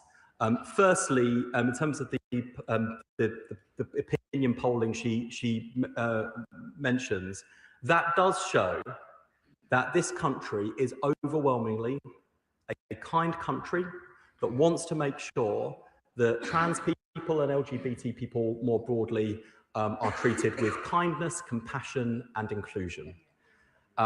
Secondly, I do not dismiss the opinion polling that shows a majority against this kind of trial. And so thirdly, I would say the reason I am doing this is because I have to think about this extremely small group of people. I do not know what it is like to walk in their shoes. I have to think very carefully about what's in their best interests. And the best way to do that is to build the evidence base we need to provide high quality healthcare. And I strongly do not agree with her characterization of this study, which I think is in itself irresponsible. Thank you, Madam Deputy Speaker. Some of the political debate around this subject has really saddened me, not least the way that trans people's reality and experience has been denied. We even have evidence of British trans people from the 4th century. We have that evidence, they've existed forever. So can the Secretary of State confirm that this trial is a real attempt to get a proper evidence base for treatment for young people that is really needed? My honourable friend is absolutely correct. It is about building the right evidence so that we get high quality, safe healthcare for this vulnerable group of children and young people. Afra Brandreth. Thank you, Madam Deputy Speaker. Children struggling with gender dysphoria and their families are trying to find their way through very difficult and often distressing times. We should be helping them, not experimenting on them. So should we not be following the example of other European countries such as Denmark and Finland, who have shifted their policy towards counselling rather than medical interventions? I'm assure the honourable member that we are absolutely, as part of this study, as well as part of the rollout of services across the country, focusing on the therapeutic support that she describes. We are implementing the CAS review that recommended this particular trial for this particular purpose, and we will follow the evidence in that respect. Of course, we do look at what other countries are doing, why they are doing it, and what research emerges. I have immense respect for my right honourable friend, particularly his commitment to equal access to healthcare. Could he speak a little bit more about the support on mental health for children and young people involved in the trials, those who won't be able to get the trials, and also people who are currently on puberty or receiving puberty blockers, or for whom the ban is causing them immense stress or worse? My honourable friend is absolutely right. Regardless of whether people are receiving this medication, we do need to make sure they receive the right therapeutic support to make sure they have healthy, happy childhoods, and they can understand themselves and the world they're living in and how they relate to it in a way that does not cause them distress or harm. That's my objective in this process. Madam Deputy Speaker, for young people questioning their gender, the Pathways trial is currently the only route allowed for accessing puberty blockers, which are a treatment that can be a vital respite from the anguish of going through puberty in a body that doesn't match your gender before long-term decisions may or may not be made as an adult. I therefore welcome the announcement of the trial, whilst recognising that significant barriers to entry remain. So my question is, how will the Minister ensure that as many young people as need to can access the trial, including those who need to access puberty blockers as part of support to improve their mental health? Can I thank the honourable member for a question? I don't doubt her sincerity and integrity on this issue. But I say to her respectfully, when she talks about barriers to entry, those barriers are safety and clinical oversight, as well as parental consent and the assent of the young person. I don't believe those are barriers. I believe those are necessary bars for participation in this trial. Lindsay Farnsworth. Deputy Speaker, and may I associate myself with the comments of previous members in relation to the fact that we're talking about humans who deserve to be treated with dignity. Yeah. Madam Deputy Speaker, as a former Crown prosecutor, I firmly believe that evidence is hugely important, and the CAS review said that there isn't enough evidence at present that puberty blockers are safe. But does the Secretary of State agree with me that the responsible thing for this government to do is not simply to ignore the plight of such young people, but rather to conduct the clinical trial to obtain robust evidence needed to direct policy going forward? Yeah. My honourable friend is absolutely right, and given I also work for a former Crown prosecutor, I couldn't possibly disagree with her on evidence. Iqbal Mohammed. Thank you, Madam Deputy Speaker. I thank the Secretary of State for his response to the question. One thing we should all agree on, the human rights of all, including trans people, must be protected and delivered by government and supported by us all. The reason we are here today, I believe, is to discuss the risks and the potential adverse consequences of the Pathways trial that is being proposed. The trial compares the timing of treatment initiation rather than using a placebo, and there's no arm that provides psychotherapy as a treatment option without puberty blockers, and there's no arm assessing children who do not receive any of these options. So will the Secretary of State please consider ensuring that all various arms and channels are tested as part of this trial to get a complete picture rather than a partial picture which may be misleading. Can I just firstly thank the honourable member for the way in which he puts his question. And I think it's so important to emphasise that right across this House, there are many people who oppose this trial who do want to see trans people well supported and protected and respect their identities. And I think that's important for everyone to bear in mind. He talks about placebo. I mean, for obvious reasons in this case, a placebo wouldn't be appropriate because it'd be very obvious whether or not a young person was receiving the real medication or the placebo.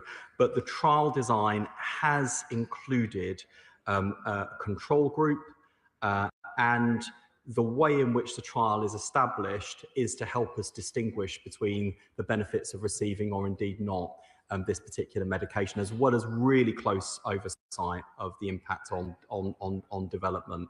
But he is right that we need to judge these things and look at it through the question of risk.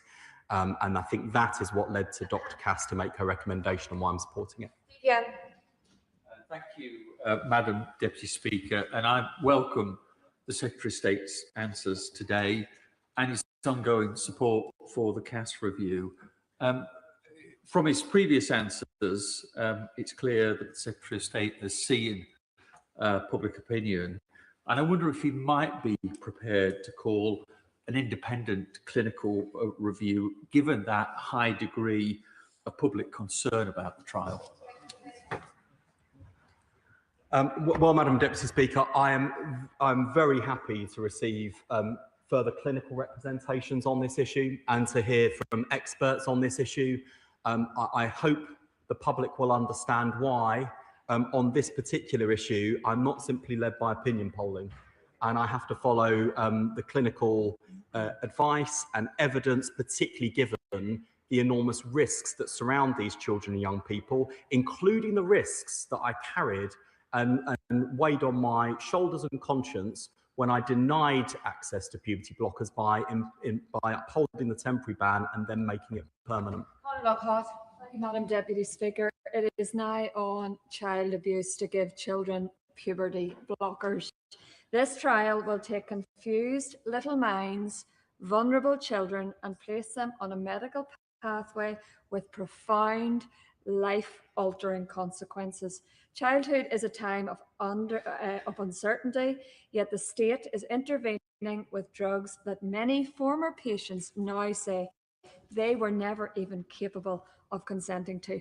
How can this government justify experimenting on children rather than prioritising safeguarding, evidence and psychological support? I just say to the honourable member, she's offered a political opinion, not a clinical judgment. And by that logic, we wouldn't have any medicine for children and young people, because we will have never undertaken clinical trials or studies, because we judge that children and young people can't take part in them. And that is objectively not a sensible position.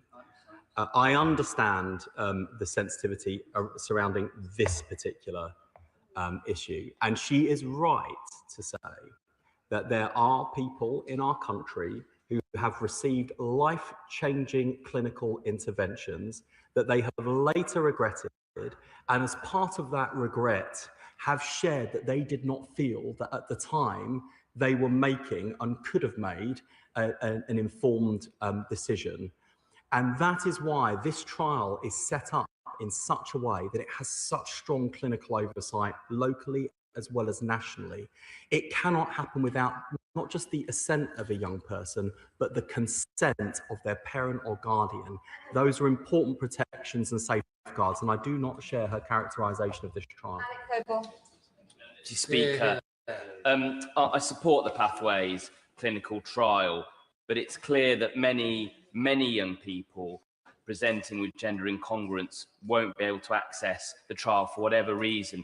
I'm very concerned about the mental health of those who won't be able to access the clinical trial. What additional support can the Secretary of State provide for those people, particularly around their mental health? Because that is my concern. the study obviously includes a lot of research around wider therapeutic support and interventions, including mental health support. And we're rolling out more clinics and services across the country to bring that care closer to home. Short question, Jim Shannon. First of all, can I thank the Secretary for all that he does? He deserves credit. A mother from my constituency phoned me this morning. I'm going to quote her. Why is money being spent on this pathway when my child has been waiting for clinical support for 3 years and the waiting list is so long she may be moved to adult treatment? Why is government prioritising the tiny few over the money?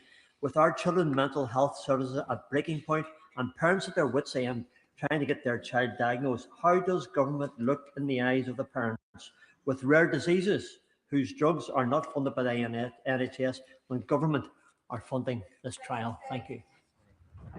I would say respectfully to the eyes of people in this community who have not received the right care and seen the deleterious impact it's had on their mental health and well-being.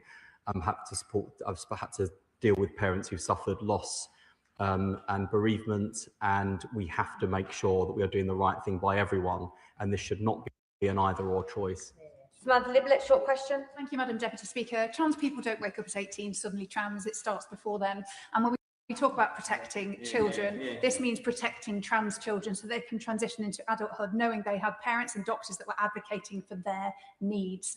But this is not a prison sentence either. So I wonder if the Secretary of State can talk about the trial and if people change their mind, whether they are entitled to withdraw from said trial. They certainly can, Madam Deputy Speaker, and if they withdraw, they still get the wider therapeutic support that they deserve. Thank you, Madam Deputy Speaker. We're talking here about physically healthy primary school aged children being injected with drugs to stop them growing up. There is nothing medically wrong with these children. What these children need is love, support, and compassion to help them accept their healthy bodies. They are perfect just the way they are. The Health Secretary says he's uncomfortable with this experiment, and his instincts are correct. In the haunting words of Kira Bell, a courageous young woman, a victim of the Tavistock scandal, I was an unhappy girl who needed help. Instead, I was treated like an experiment. And when these children, who are now going to be experimented on, become adults, they will want to know who did this to me. But this time, the truth will be this was state-sanctioned. Out in the open, I'm afraid to say, at the Health Secretary's say-so. So I am begging the Health Secretary, will he use his power as the politician in charge to do what he must know is right and stop this? State. Can I say to my honourable friend, I wish I had certainty on this issue, and in some ways I envy him for his certainty. And can also say to my honourable friend, having occasionally found myself a lonely voice when sat on those benches in my party, I respect the fact that it is not easy to be in a minority dissenting voice, especially when one feels so strongly about it. So I respect his position, even though I disagree with it. I do think this is the right thing to do. He is right that we need love and compassion and empathy for these young people. We also need to understand what health and care support will produce the best outcomes for these young people, and that's what this trial is about. Thank you, Madam Deputy Speaker, and I do thank the Secretary of State for his leadership on this issue. I think nobody envies him in the decisions he has to make, but he is making the right decision on this issue. During my election campaign, I met a fantastic mother, and I think no mother could have loved their daughter more. And she told me about how when her daughter entered puberty, she had to come to terms with her own biological sex and the impact that had on her mental health. So to delay puberty, she stopped eating.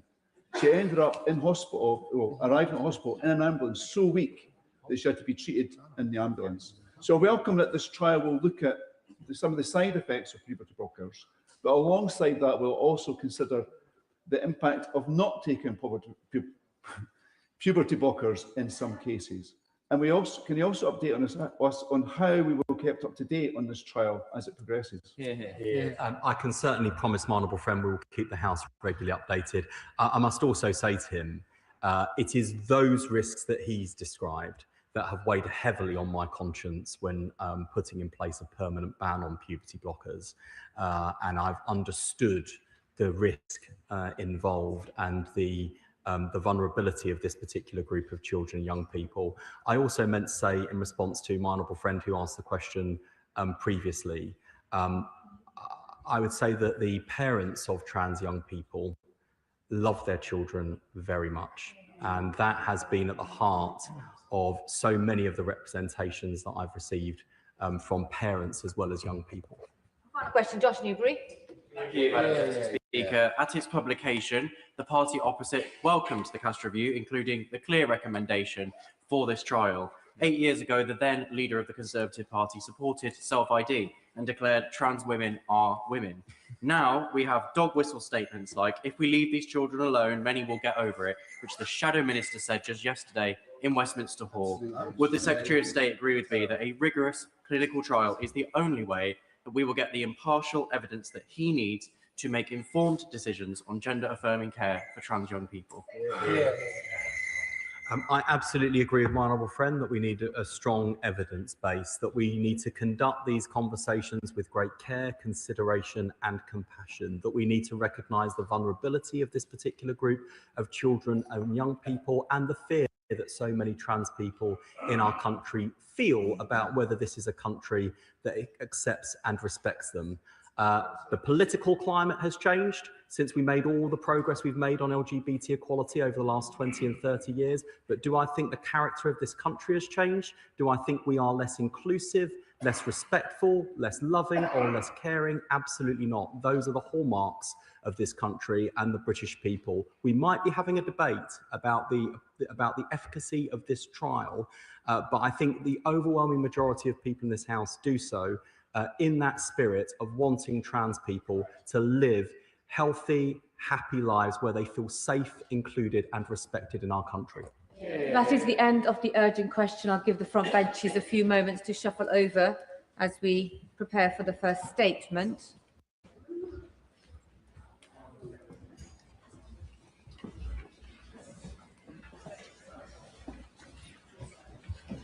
Statement on UK-EU Common Understanding negotiations, and I call the Minister Nick Thomas-Symonds. Thank you, Madam Deputy Speaker. And with permission, I'd like to make a statement on the government's strategic partnership with the EU. The government was elected with a manifesto commitment to reset relations with our European partners, to tear down unnecessary barriers to trade and to cut costs and red tape for British producers and retailers, to increase national security through strong borders and greater cooperation with our closest allies, and indeed to support jobs here in the UK and opportunities abroad. And in May this year, this government agreed a new strategic partnership with the EU that the Prime Minister announced at the historic UK-EU summit, the first of its kind. It's a landmark deal that is good for bills, good for our borders and good for jobs. And we took this decision, exercising our sovereignty, to strike a deal in the national interest. We had to fix a bad deal passed on to us by the previous government, the first trade deal in history that made it harder to trade. And just as we have done with the US and India, this Labour government is striking deals to bring down bills for British people and open new opportunities for British businesses. Now, Madam Deputy Speaker, since the summit, I've led negotiations with the European Commission to implement the commitments we made. So I'm therefore pleased to inform the House that earlier today, the UK and the European Commission concluded negotiations for the UK's association to Erasmus Plus from 2027.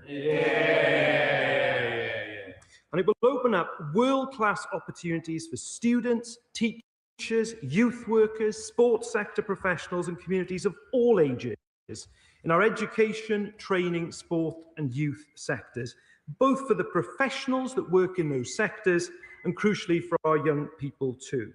And for students, this means more chances to study, to train, to work, to volunteer abroad, gaining language skills and experience that makes them attractive to employers.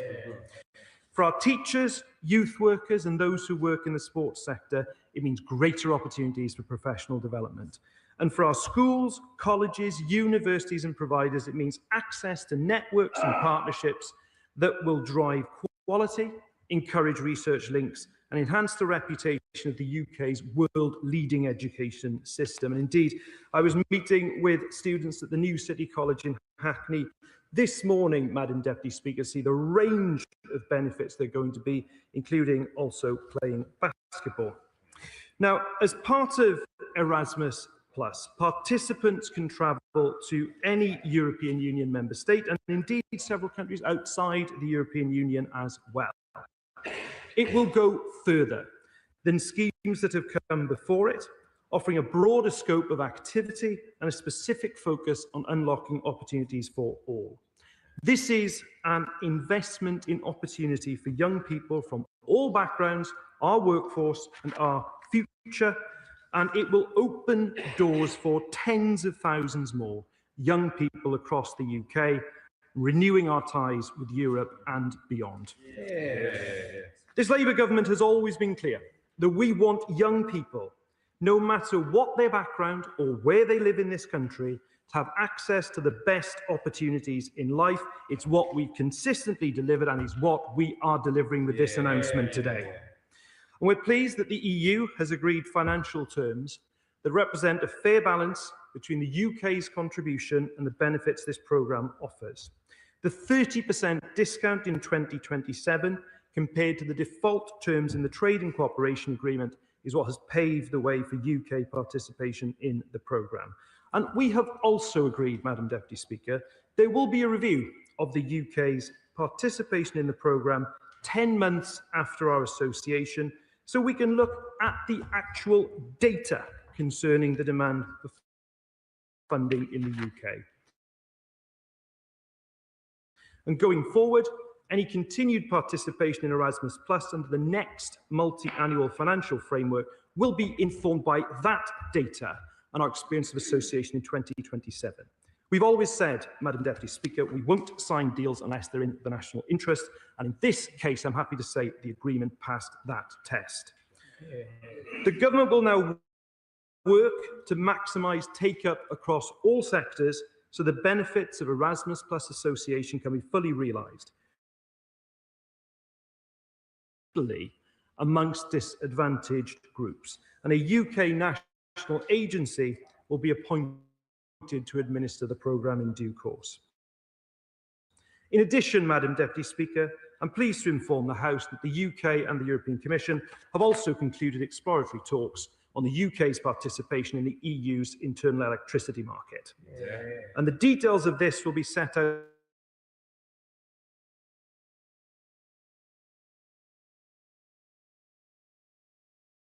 electricity will bring real benefits to businesses and consumers across Europe. It will drive down energy costs and protect consumers against volatile fossil fuel markets. It will drive up investment in the North Sea and strengthen energy security. The UK and the EU will now proceed swiftly with negotiations on a UK-EU electricity agreement. But, Madam Deputy Speaker, that is not all. I welcome the clarification from the European Commission today that in practice there should be no carbon border adjustment mechanism costs levied on UK electricity exports, a welcome development that reflects our extensive use of renewables. Negotiations to link our carbon markets are also underway.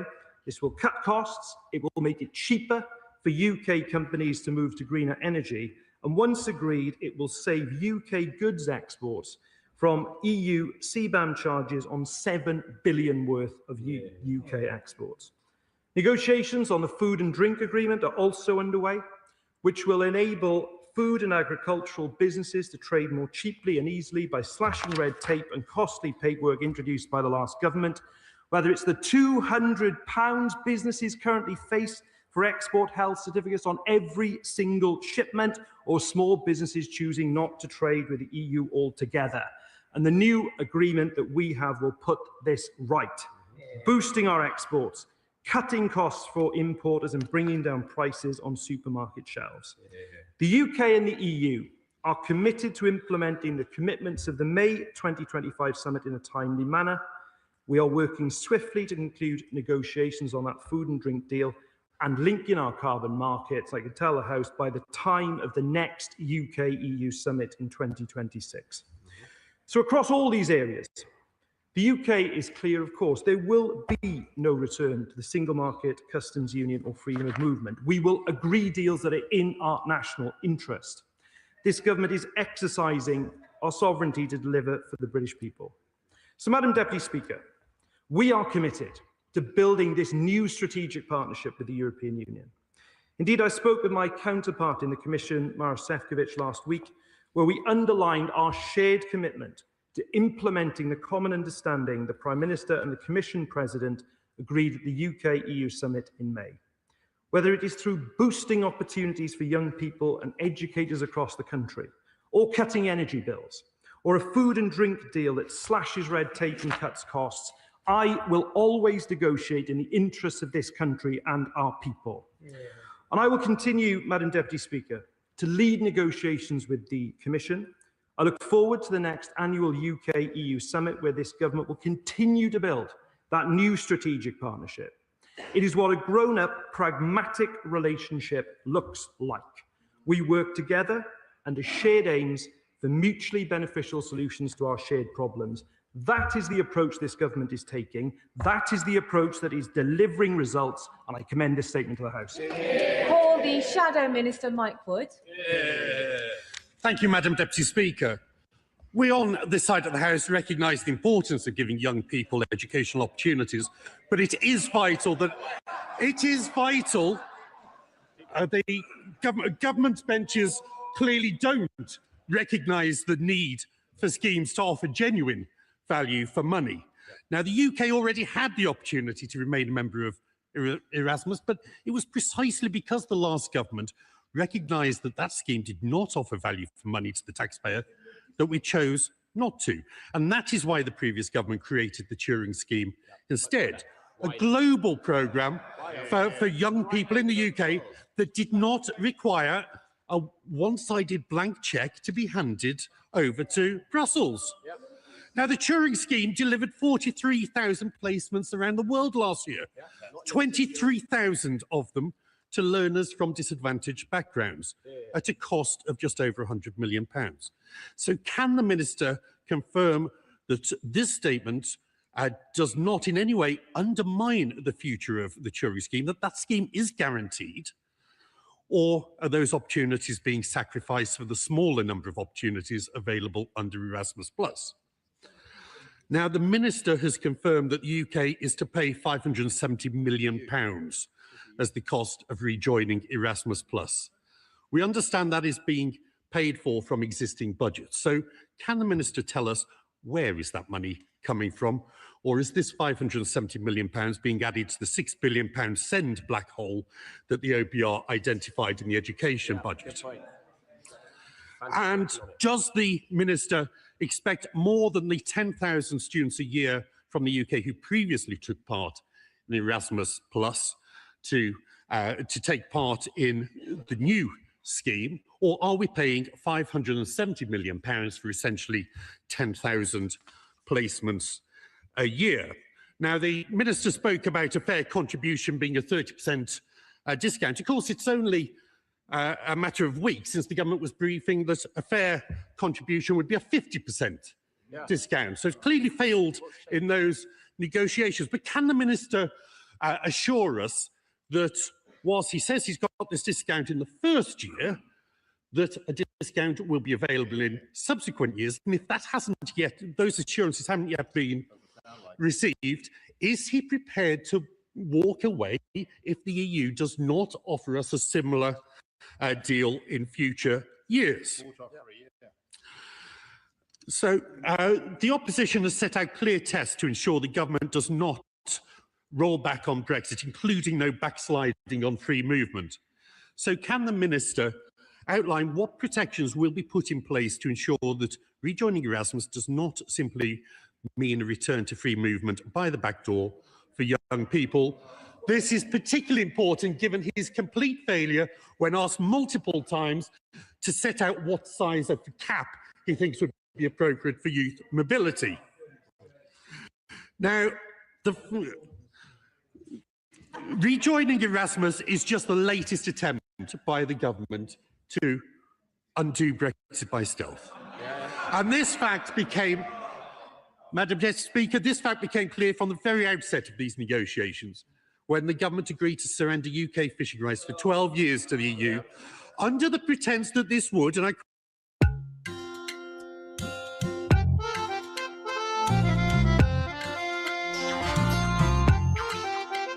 Welcome sir, welcome ji. बिल्कुल बिल्कुल बिल्कुल sir जी। आप sir, जब श्याम ने काम किया है तो खुशी तो होगी ही।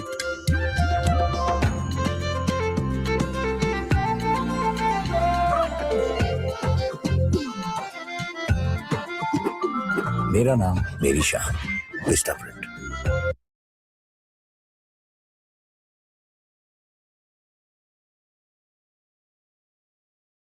Monthly interest credited on your savings account for October. For November. For December. To start earning monthly interest, open your IDFC First Bank savings account now.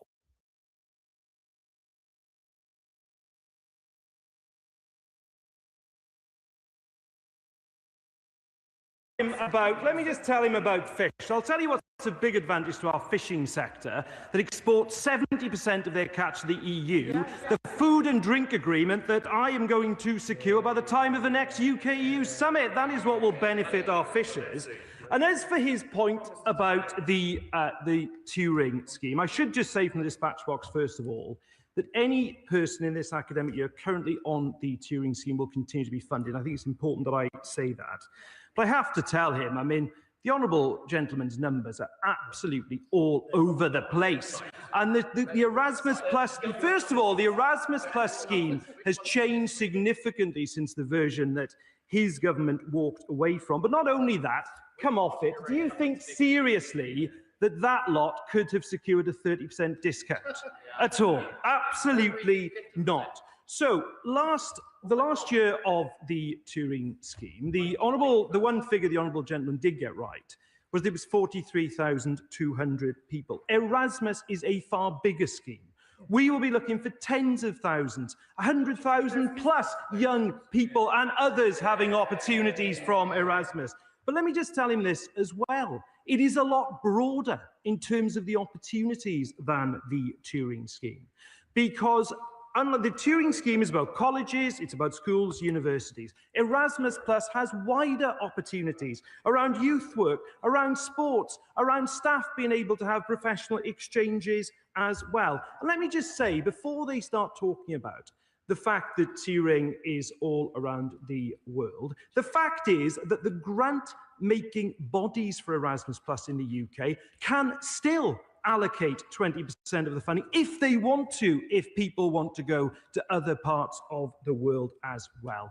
So what this is doing is vastly increasing the opportunities, not just for young people, but for adult learners as well. And frankly, if the Conservative position is now to oppose a massive expansion in opportunities for young people, I will welcome that debate at the next election.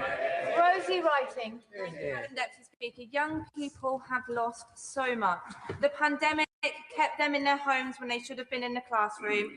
Years of austerity under the Tories saw cuts to the services they rely on, and a bad Brexit deal stopped the invaluable chance to study abroad in Europe. Rejoining Erasmus opens up real opportunities for young people to study, train and gain experience abroad.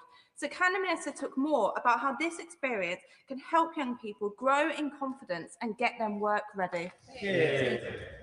Absolutely, my honourable friend is quite right about the wonderful opportunities this presents, not just around self-confidence, but the young people I was talking to only this morning at an FE college about how going overseas had helped them to grow as people. But don't just take my word for it. The Association of Colleges says this is brilliant news for further education colleges. Universities UK, fantastic news for the UK. The Russell Group universities, we are delighted, they say, about the free association. But who is opposed to this? The Conservative Party. Liberal Democrat spokesperson Dr. Alpington. Mr. Speaker, can I thank the Minister for his statement? We welcome his announcement today. As a recovering academic, which is a distinction I think I share with the Minister, I have witnessed firsthand the impact that the exiting the Erasmus scheme had on university student intake.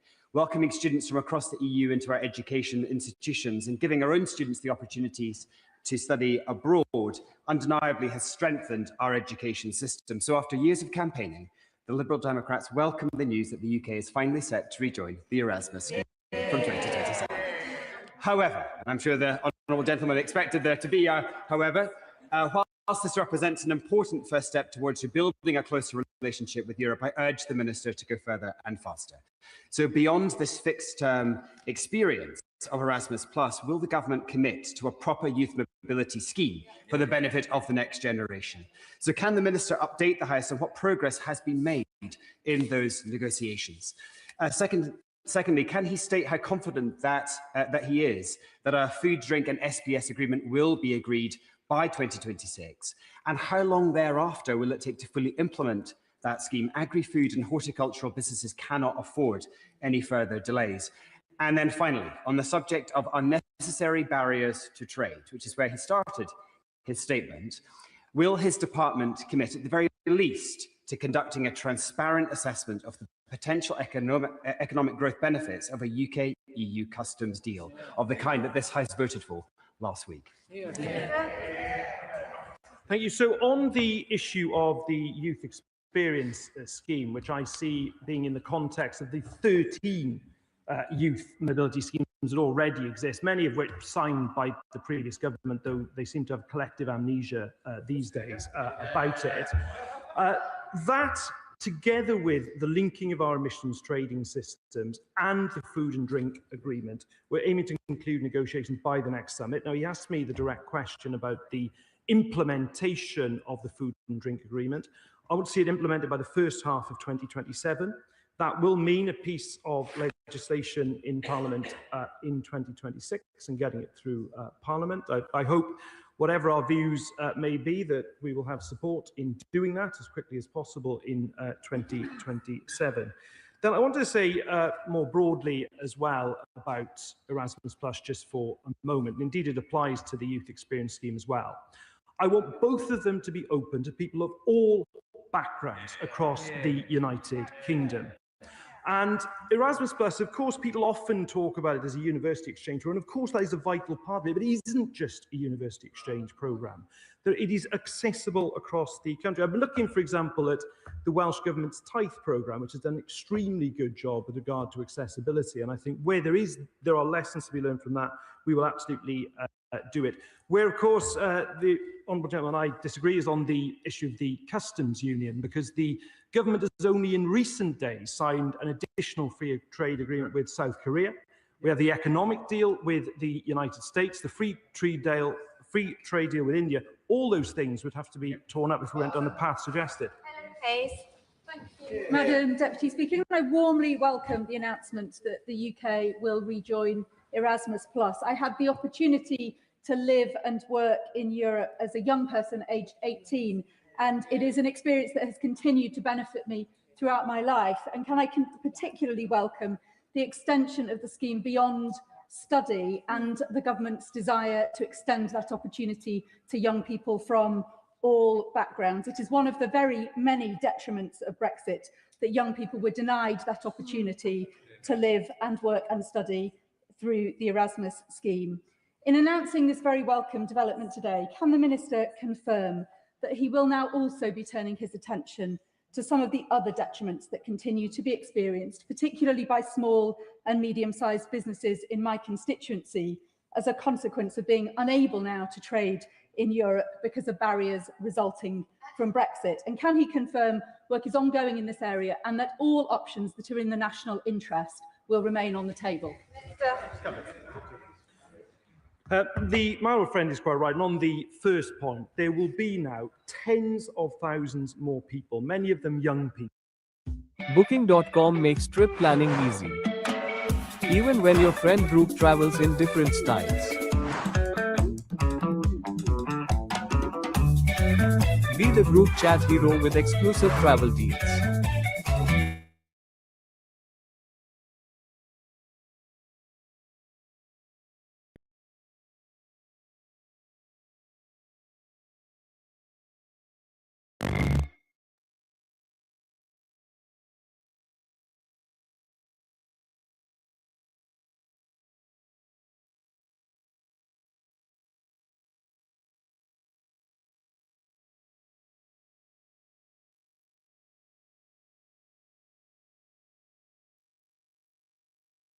Hotel rates, cheap travel deals, cheap flights, and more. Go cheaper with Agoda.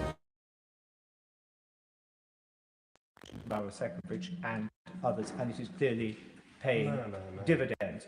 Would he agree with me that those of us on this side of the House who last week voted against the idiotic proposal from the Liberal Democrats for a customs union have been proved right? And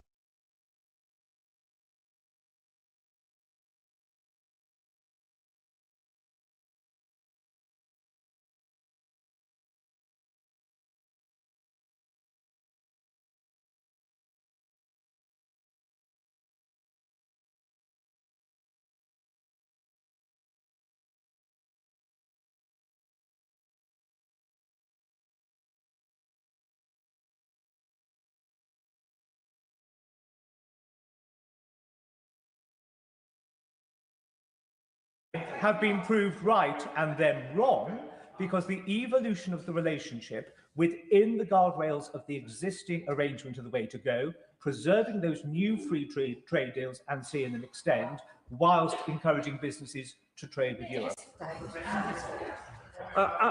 Absolutely, and is always the case with the honourable gentleman. He makes sensible, well-informed contributions to this House. I'm very grateful for his kind words and his personal congratulation, which is deeply appreciated. And he is entirely right. There is a set of guardrails that are this government's democratic mandate, not to rejoin the single market customs union or go back to freedom of movement.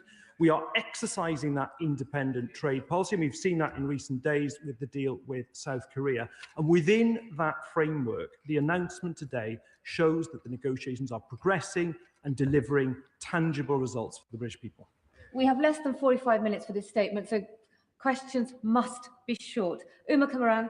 Thank you, Madam Deputy Speaker. Can I thank the Minister for his announcement on Erasmus Plus today? It's hugely welcome news in Stratford and Bow for students and my youngest constituents. Before I came to this place, I worked with the Mayor of London calling for an Erasmus scheme. And as a member of the UK-EU Parliamentary Partnership Assembly, we've constantly called for this alongside our European partners. So that students can have the same chances for opportunity that we had, so that they don't suffer the consequences of a Brexit they had no say in. Can the Minister outline the next steps of the UK's participation in this? Minister. I'm grateful to my honourable friend, and I should say thank you as well for the work that she does in the Parliamentary Partnership Assembly, and indeed broadly the work that is done by that group. Clearly, there now needs to be an appointment of a national agency. I'm sure the House will appreciate that's a commercially sensitive matter, but I certainly hope to be doing that very, very soon to make sure that we have all that we need in place to support those who would like to participate from 2027. There will be great opportunities available. I look forward to doing all I can as a minister to support people into them. Barclay. Thank you, Madam Deputy Speaker. The Minister's statement didn't seem to say what the contribution to the EU will be. Media reports suggest £570 million, so that it can open borders to have youth workers and others come to the UK at a time of rising unemployment. Could you just confirm what is the amount that will be paid, and that will be more than will be raised from the family farm tax, which the budget said even at the end of this Parliament would only raise up to £500 million a year? So you would expect the price to be £810 million. With the discount, it is £570 million. However, the honourable gentleman is completely misunderstanding because, of course, substantial amounts of that money come back in the form of grants to our own people who are applying to be on the scheme. But what I've also done what I've also done, to his point about value for money, is I've also made sure that this argument around a fair balance is embedded. That is the basis we will continue on. But there will be, after 10 months, a review of this on exactly this point to look at that balance between contribution and participation. But if he wants to do something useful in terms of the balance, he could do a lot of work encouraging his own constituents to participate.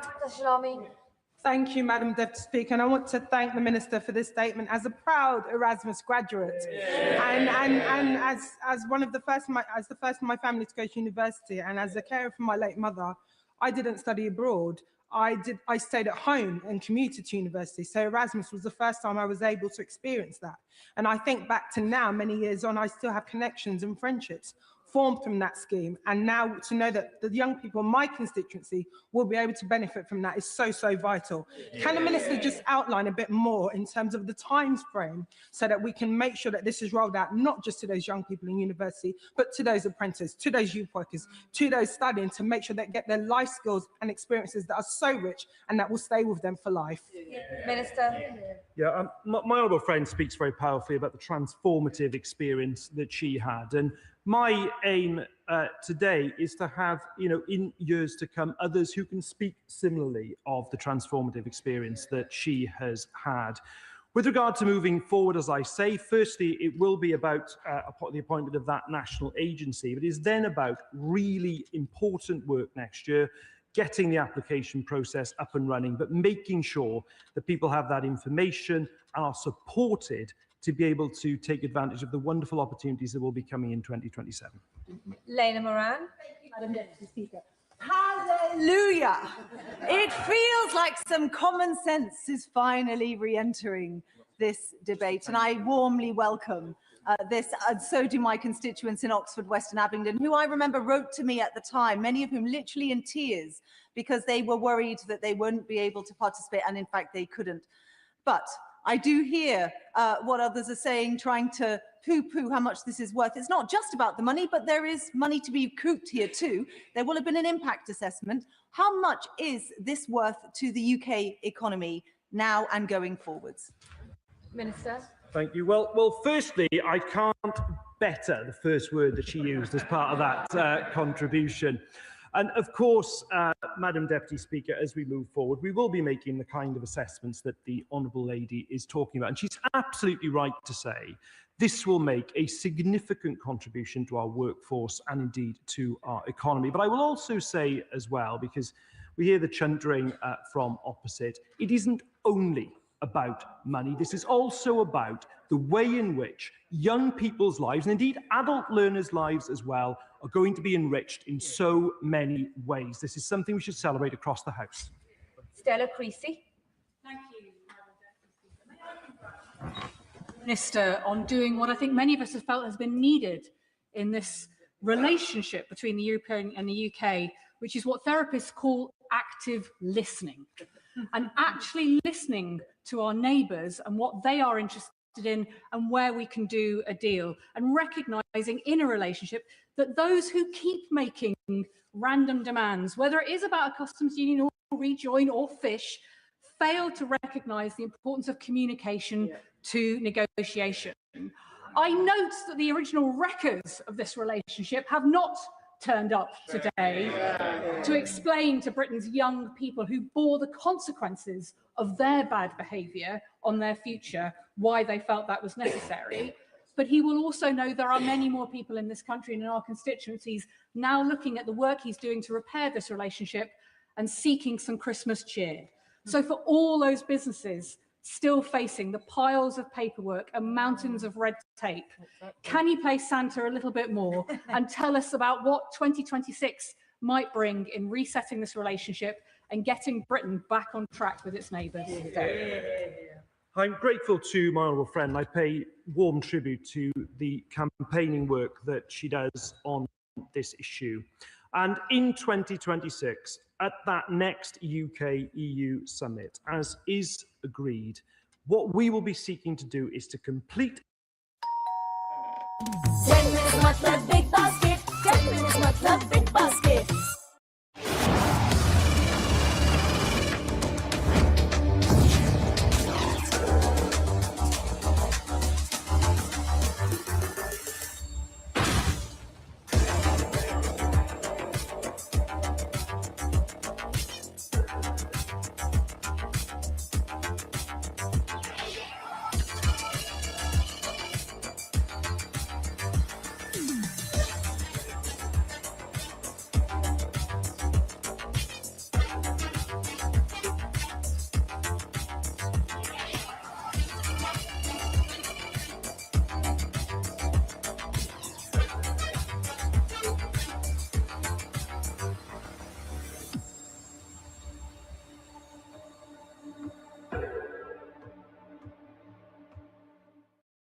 still bent on the creation of a federal United States of Europe? And do I detect some chuntering on the opposite benches to suggest that some people in this House might want to be a part of that? Minister.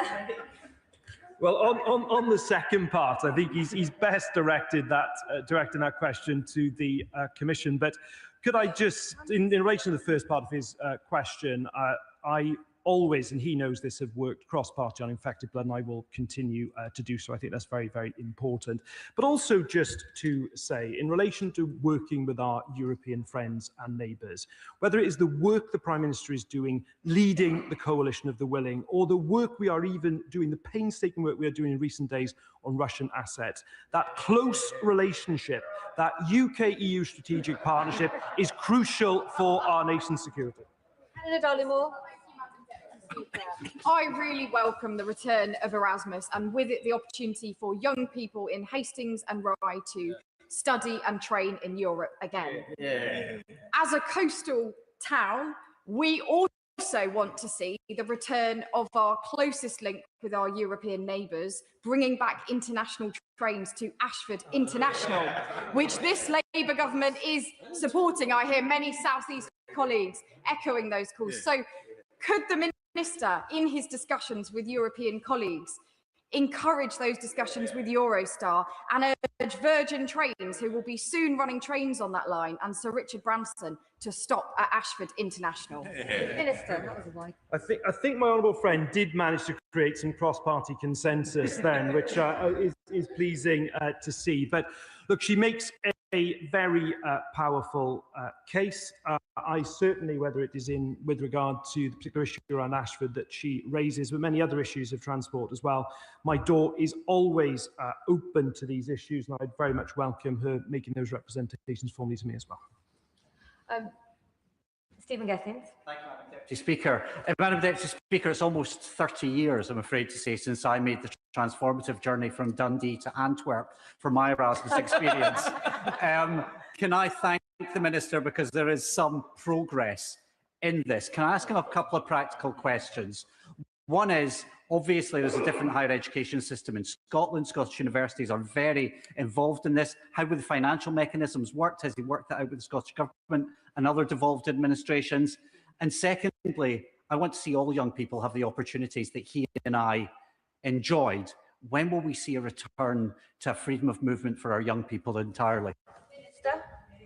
Well, I disappoint you on the last bit, because we won't be going back to freedom of movement. But in terms of the question he raised, I was talking to the Scottish Government only first thing this morning, and that same issue was raised. And obviously, it doesn't affect the home fees position. And by the way, that is distinct in England, Scotland, and indeed in Wales. So in the university context that he's talking about, some would have their home fees position, but then in a particular year, they could, for example, take a gap year and take advantage, hopefully, of the Erasmus Plus opportunity. I'm pleased to hear that Erasmus Plus was transformative for the honourable gentleman in Antwerp, and I hope we will have many more people soon who can say the same. Anna Zeichner. Thank you, Madam Deputy Speaker. I commend my right honourable friend for his diligent and detailed work on this. It really is proper grown-up politics, as he said. The return of Erasmus will be widely welcomed in Cambridge, where it's helped many young people in the past and will help an even wider group in the future. But could I just press him on the point about the SPS agreement? I think he confirmed we'll see the back of the wretched export health certificates in 2017. If so, that's a fantastic change. Is that correct? Minister. Yes, indeed, and there are fees on businesses today, £200 per consignment on export health certificates, £1,400 if you're selected for sampling, £61 identity checks, all of which can be swept away when the SPS agreement is implemented. And as I indicated in relation to the Liberal Democrat spokesperson, the objective is to implement it in the first half of 2027. Morrison. The intentions behind the Erasmus scheme are unobjectionable, but 570 million is an awful lot of money. So I'm very pleased that there will be a review after 10 months. Will that review include an assessment of the scheme against what happened in the past, which essentially was to provide a benefit for predominantly middle-class humanities university students? And will he ensure that the opportunity cost to further education, which is tasked with upskilling our young people from a different demographic, are adequately taken into account? Minister. Well, first of all, in relation to the further education, and by the way, I do agree with the point that this has to be open to people from all backgrounds. And I do think the Erasmus Plus scheme of today is very different even to how it was 10 years ago. But to give him some reassurance, the Chief Executive of the Association of Colleges that represents our FE sector called this today, and I quote, "brilliant news for staff and students of all ages in further education colleges." I hope that gives him the reassurance that it isn't simply about universities, hugely important though our university sector is. And secondly, to his point about the review is absolutely data-led. We've had this debate before about participation versus contribution. I've always said there has to be a fair balance. That's why I've negotiated the discount in the way that I have. But what that review will do is allow us to move forward on the basis of solid data and numbers of participants, and data-led decision-making is what I'm always in favour of.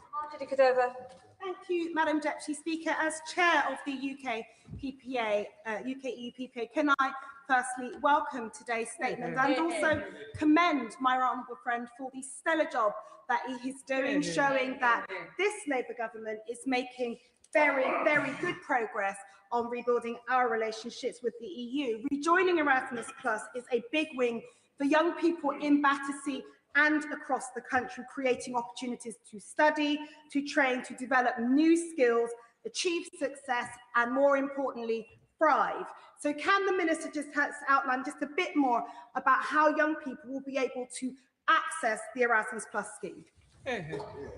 Briefly outline, Minister. I'm grateful to my honourable friend for the work that she does co-chairing the PPA.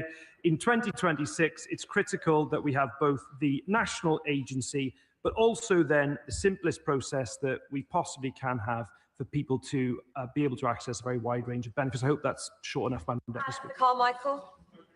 Speaker, it's great to see the Paymaster General at the dispatch box, as always. It would be even better if we could see him at the EFRA Select Committee, who are taking a close interest in the food and drink agreement. Can I remind him that Boris Johnson got it badly wrong with the Trade and Cooperation Agreement because he allowed the political imperative of getting a deal to trump the detail of that deal, and that was because he didn't listen to the fishermen, the farmers and the other food producers. Will he keep them close as he negotiates it, and will he come to talk to the Select Committee? We really won't bite him, I promise. Minister.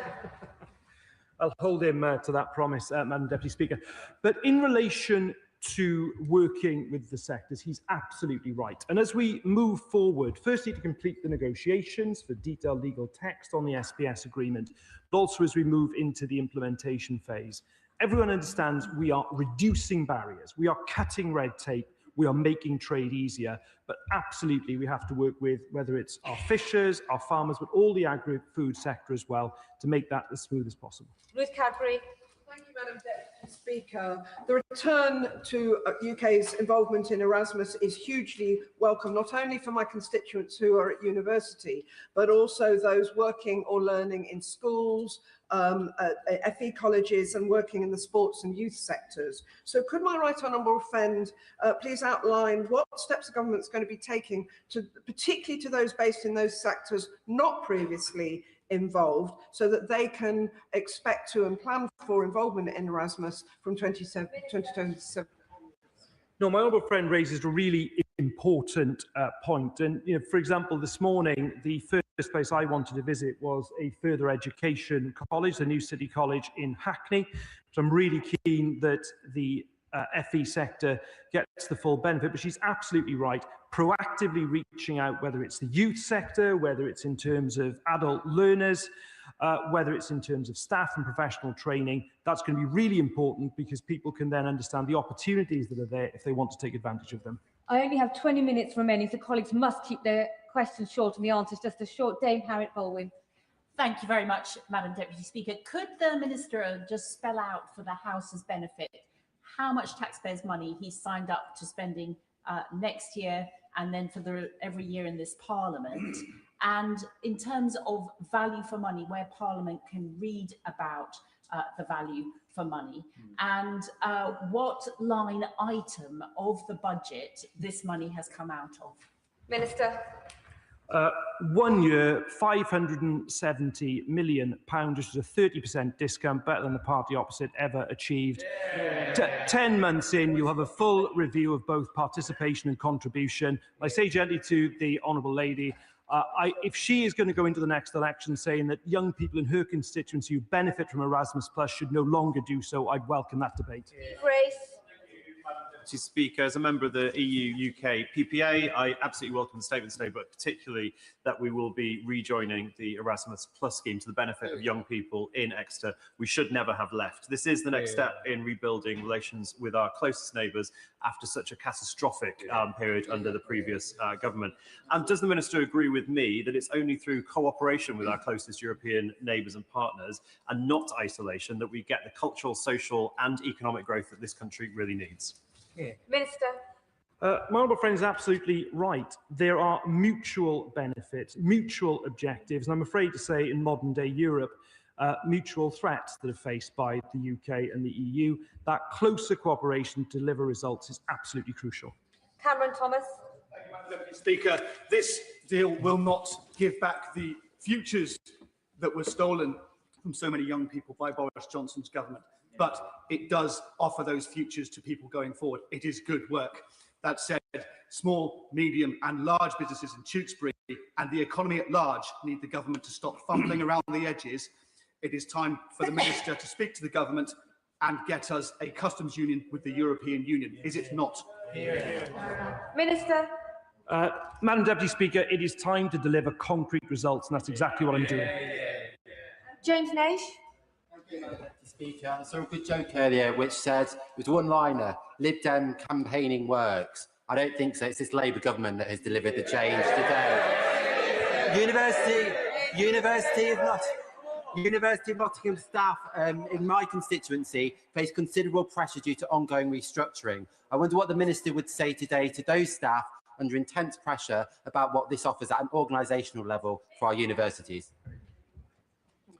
I mean, my honourable friend raises a really important point, and I think that this is clearly good news and a good deal for our universities sector. I think that is why both Universities UK and the Russell Group have come out supporting this in such glowing terms today. Thank you, Madam Deputy Speaker. Forgive me for not being full of Christmas cheer, because whilst people are welcoming this announcement, businesses in Northern Ireland are being disadvantaged, rising costs, significant trade barriers because of the Windsor Framework, delivery not available, are regular for online shoppers in Northern Ireland. The immediate cliff edge of veterinary medicines, ICS2 and type approval for cars. When will this government stand up for Northern Ireland's place within the Union and sort out the trade barriers of this internal market? Thank you. And I spoke to both the First Minister and the Deputy First Minister of Northern Ireland only this morning to discuss in particular the arrangements around Erasmus Plus and indeed the other announcements I've made on electricity as well.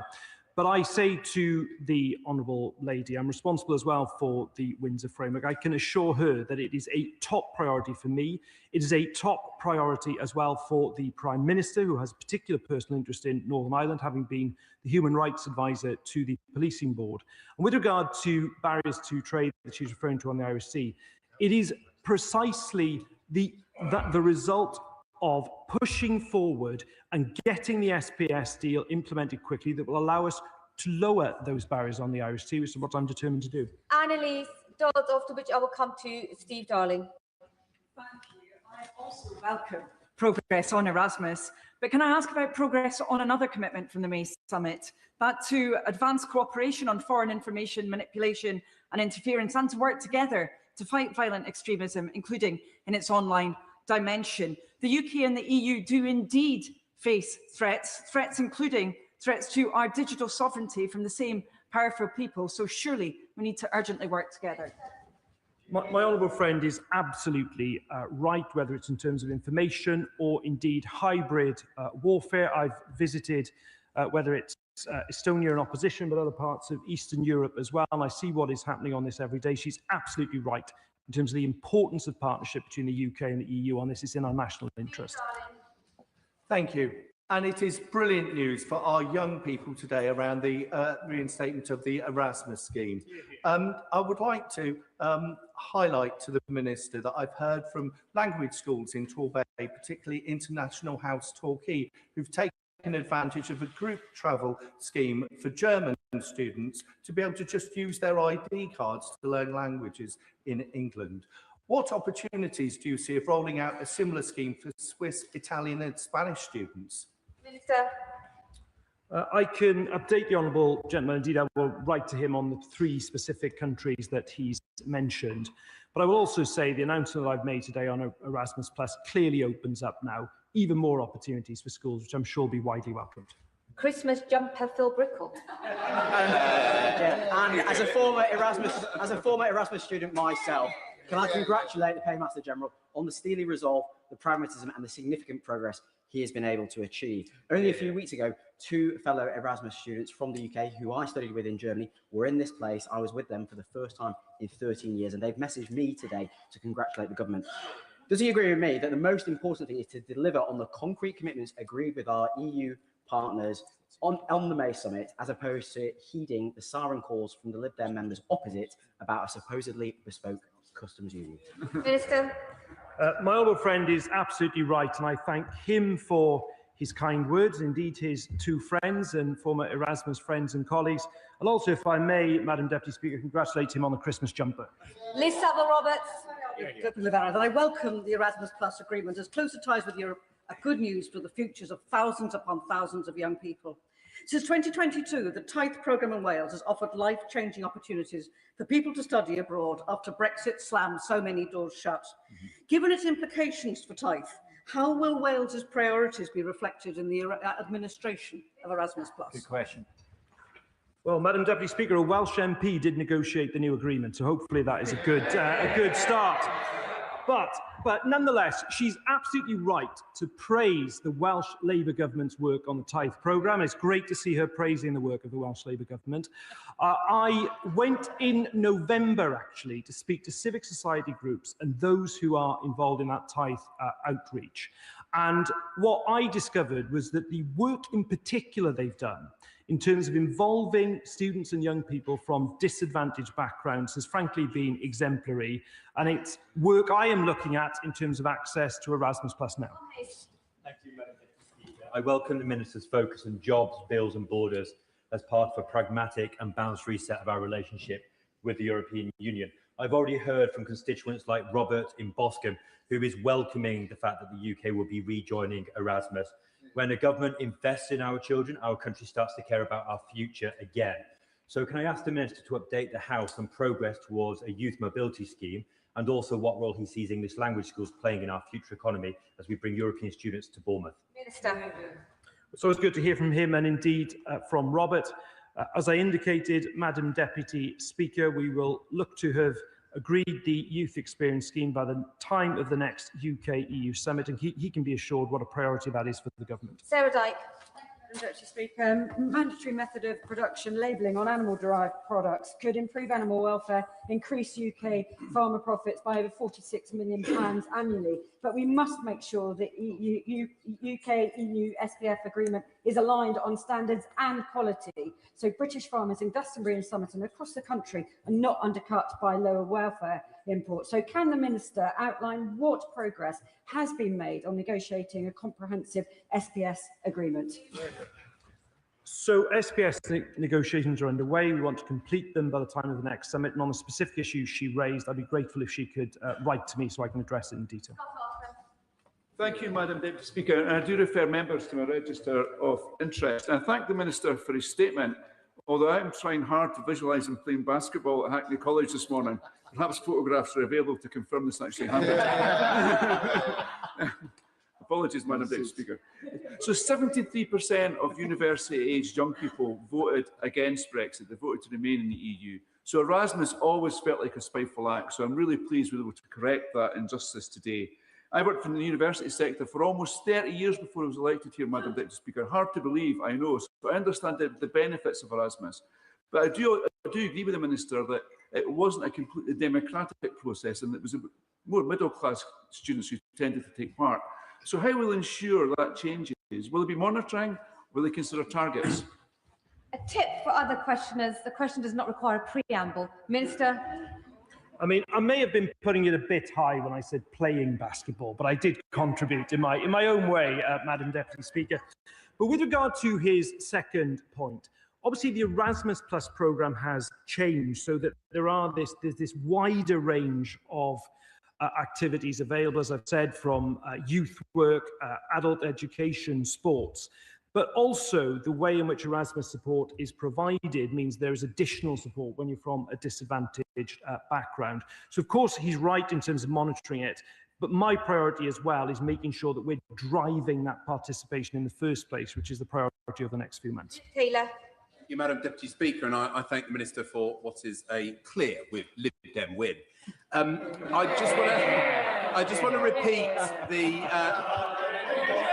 just want to repeat the question from my frontbench colleague regarding the need for a transparent assessment of the potential economic growth benefits of a customs deal, because in 3 years we will all be seeking a new mandate, and at that point, if we can really understand the potential economic benefits, then our residents and our citizens can make an informed decision. So can I please encourage him to give second thought to that study?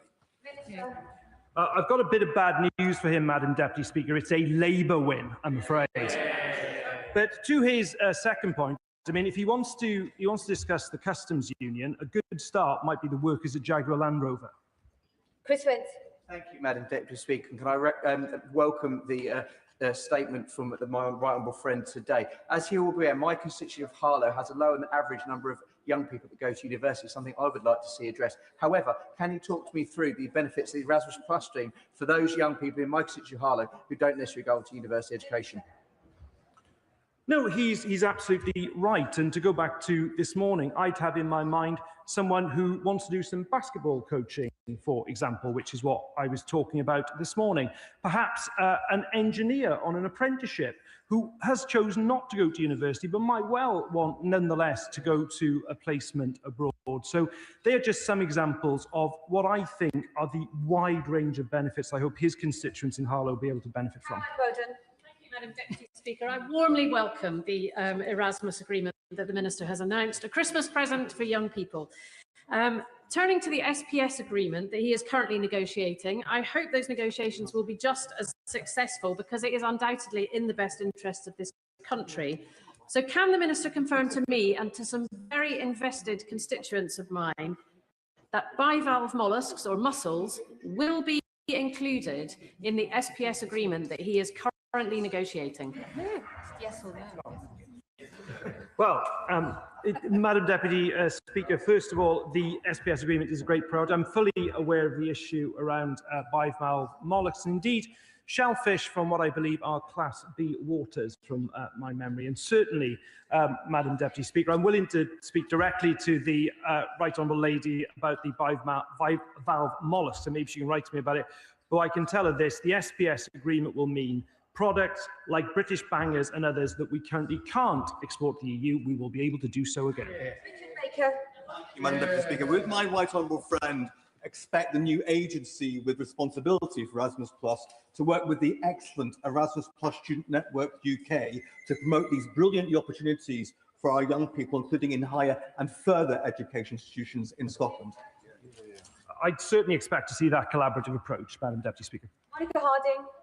Madam Deputy Speaker, my constituents in Esher and Morton will be delighted that the government is returning the UK to Erasmus Plus. One of my constituents wrote to me this morning, it's a win for those of us who think that international learning should be open to all, not just the children of the rich who can afford international fees. But she said, it is too late for me. I was 11 when Brexit happened, and I'm now 21 in my last year of university. So will the government undo the wrongs done to kids like her by the last Conservative government, go far further and faster and commit to a youth mobility scheme? Well, the government is already committed to a youth experience scheme by the time of the next UK-EU summit. Whether it's through Erasmus Plus today or indeed the youth experience scheme, this government is delivering concrete benefits and opportunities for young people. Jonathan. Thank you, Madam Deputy Speaker. Now, whatever your view on Brexit, leaving the Erasmus scheme was unambiguously an act of self-harm, denying opportunities to thousands of young people across the country to study and learn abroad. So can I congratulate the Minister on re-securing those benefits, but they cannot just be the procedure of a narrow few. How can we make sure a far wider group of young people in my constituency are able to benefit from this new scheme? Well, our friend is absolutely right about spreading those opportunities to people of all backgrounds. And of course, I will drive forward work as a minister. But I say to colleagues across the House, actually, speaking in favour of this scheme, it's something that we collectively, as members of Parliament, can be speaking about to our constituents as well. Jarvis. Deputy Speaker, I absolutely welcome today's announcement, which would be of huge benefit to students from my constituency. Does the Minister agree with me that all young people from all backgrounds deserve to be able to work and study in Europe? And the party to my right should apologise for snatching opportunities away from an entire generation. Madam Deputy Speaker, I entirely agree with the spreading of opportunities. And frankly, I'm absolutely baffled by the front bench position opposite. Thank you, Madam Deputy Speaker. As the son of a Deutschlehrer, can I say danke? Because Christmas has come early to the young people and the teachers in my constituency of Rugby. And that's because, does the Minister agree with me that greater cooperation and friendship across Europe and beyond is the best way forward for our world and for our country, and perhaps that is why those with EU derangement syndrome are so opposed to his policy? Well, Madam Deputy Speaker, the cooperative grown-up approach we're using is delivering results and benefits for people here in the United Kingdom. I'm proud of that approach, and it is what delivers. Clive Jones. Thank you very much, Madam Deputy Speaker. This scheme will help countless young people from Wokingham to gain invaluable life experiences, and it is to be welcomed. The Minister says that the Conservative Brexit deal was a bad deal. Will he therefore look to correct this and begin to negotiations for a bespoke UK-EU customs union, helping to cut the endless red tape and freeing up many Wokingham businesses to do business with their European customers? A bespoke deal like that could raise £25 billion, far better than increasing national insurance contributions. The honourable gentleman is very welcome to continue his debating. Whilst he's doing that, I will correct the iniquities in the previous deal every working day. Andrew Lewin. Thank you, Madam Deputy Speaker. It was Christmas Eve 5 years ago when Boris Johnson signed his fateful deal, which took away opportunities for young people, kicked us out of Erasmus. So can I thank the Minister for exercising that ghost of Christmas past? And can I ask him if he agrees with me that the message we've heard in this chamber today is the Conservative Party wants to keep opportunities locked away from young people. Reform cares so little that they haven't even shown up. And if you want to extend opportunities for our young people, you need to back a Labour government. Minister. 100%, Madam Deputy Speaker. It's this Labour government is delivering for our young people. Final question, Ben Coleman. In an hour, Ben Coleman. Thank you, Madam Deputy Speaker. May I congratulate the Minister as heartily as everyone else has for bringing the UK back into Erasmus, ensuring that people from all backgrounds, including university students, can once again enjoy the opportunities that the Tory Brexit took away. Part of my constituency of Chelsea and Fulham ranks among the 12 most deprived areas in the United Kingdom. And I'm looking forward, I should tell the Minister, to helping the young people there seize the new opportunities. But may I also encourage the Minister to be ambitious in concluding a youth experience scheme, which would further restore the opportunities our young people deserve? Absolutely, Madam Deputy Speaker. And indeed, by the time of the next UK-EU summit, we hope to have concluded negotiations on the linking of our emissions trading systems, on the food and drink agreement, and also as well on the youth experience scheme. That is the end of the first statement. I'll give the front benches a few moments to shuffle over as we go on to our second statement on provisional local government finance settlement. And if the Minister is ready, Minister Alison McGovern. Thank you, Madam Deputy Speaker. On the 20th of November this year, my department published a policy statement setting out our approach to the first multi-year local government finance settlement in a decade. Today, we publish the provisional settlement itself and launch our formal consultation on these proposals, and it represents the choices we are making as a government. Unlike the Tories, we won't look the other way as poverty gets worse. We won't ignore the economic and social costs of deprivation. The spending review announced over £5 billion of new grant funding for local services over the multi-year settlement period. This includes £3.4 billion of new grant funding being delivered through this settlement. Madam Deputy Speaker, before I give more details, I want to make this point, because for 14 years, the Tories decimated local government, asking local leaders to do more with less, and this had consequences. Local high streets are always changing, but deprived towns saw more empty shops, more vape shops, more pawnbrokers than other places, and their councils didn't have the resources to do anything about it. In 2019, SIPFA found that nearly 800 libraries had closed since 2010, and in 2022, The Guardian newspaper uncovered a real terms annual cut of nearly £330 million to the upkeep of our local parks, with the biggest cuts in the poorest parts of the country.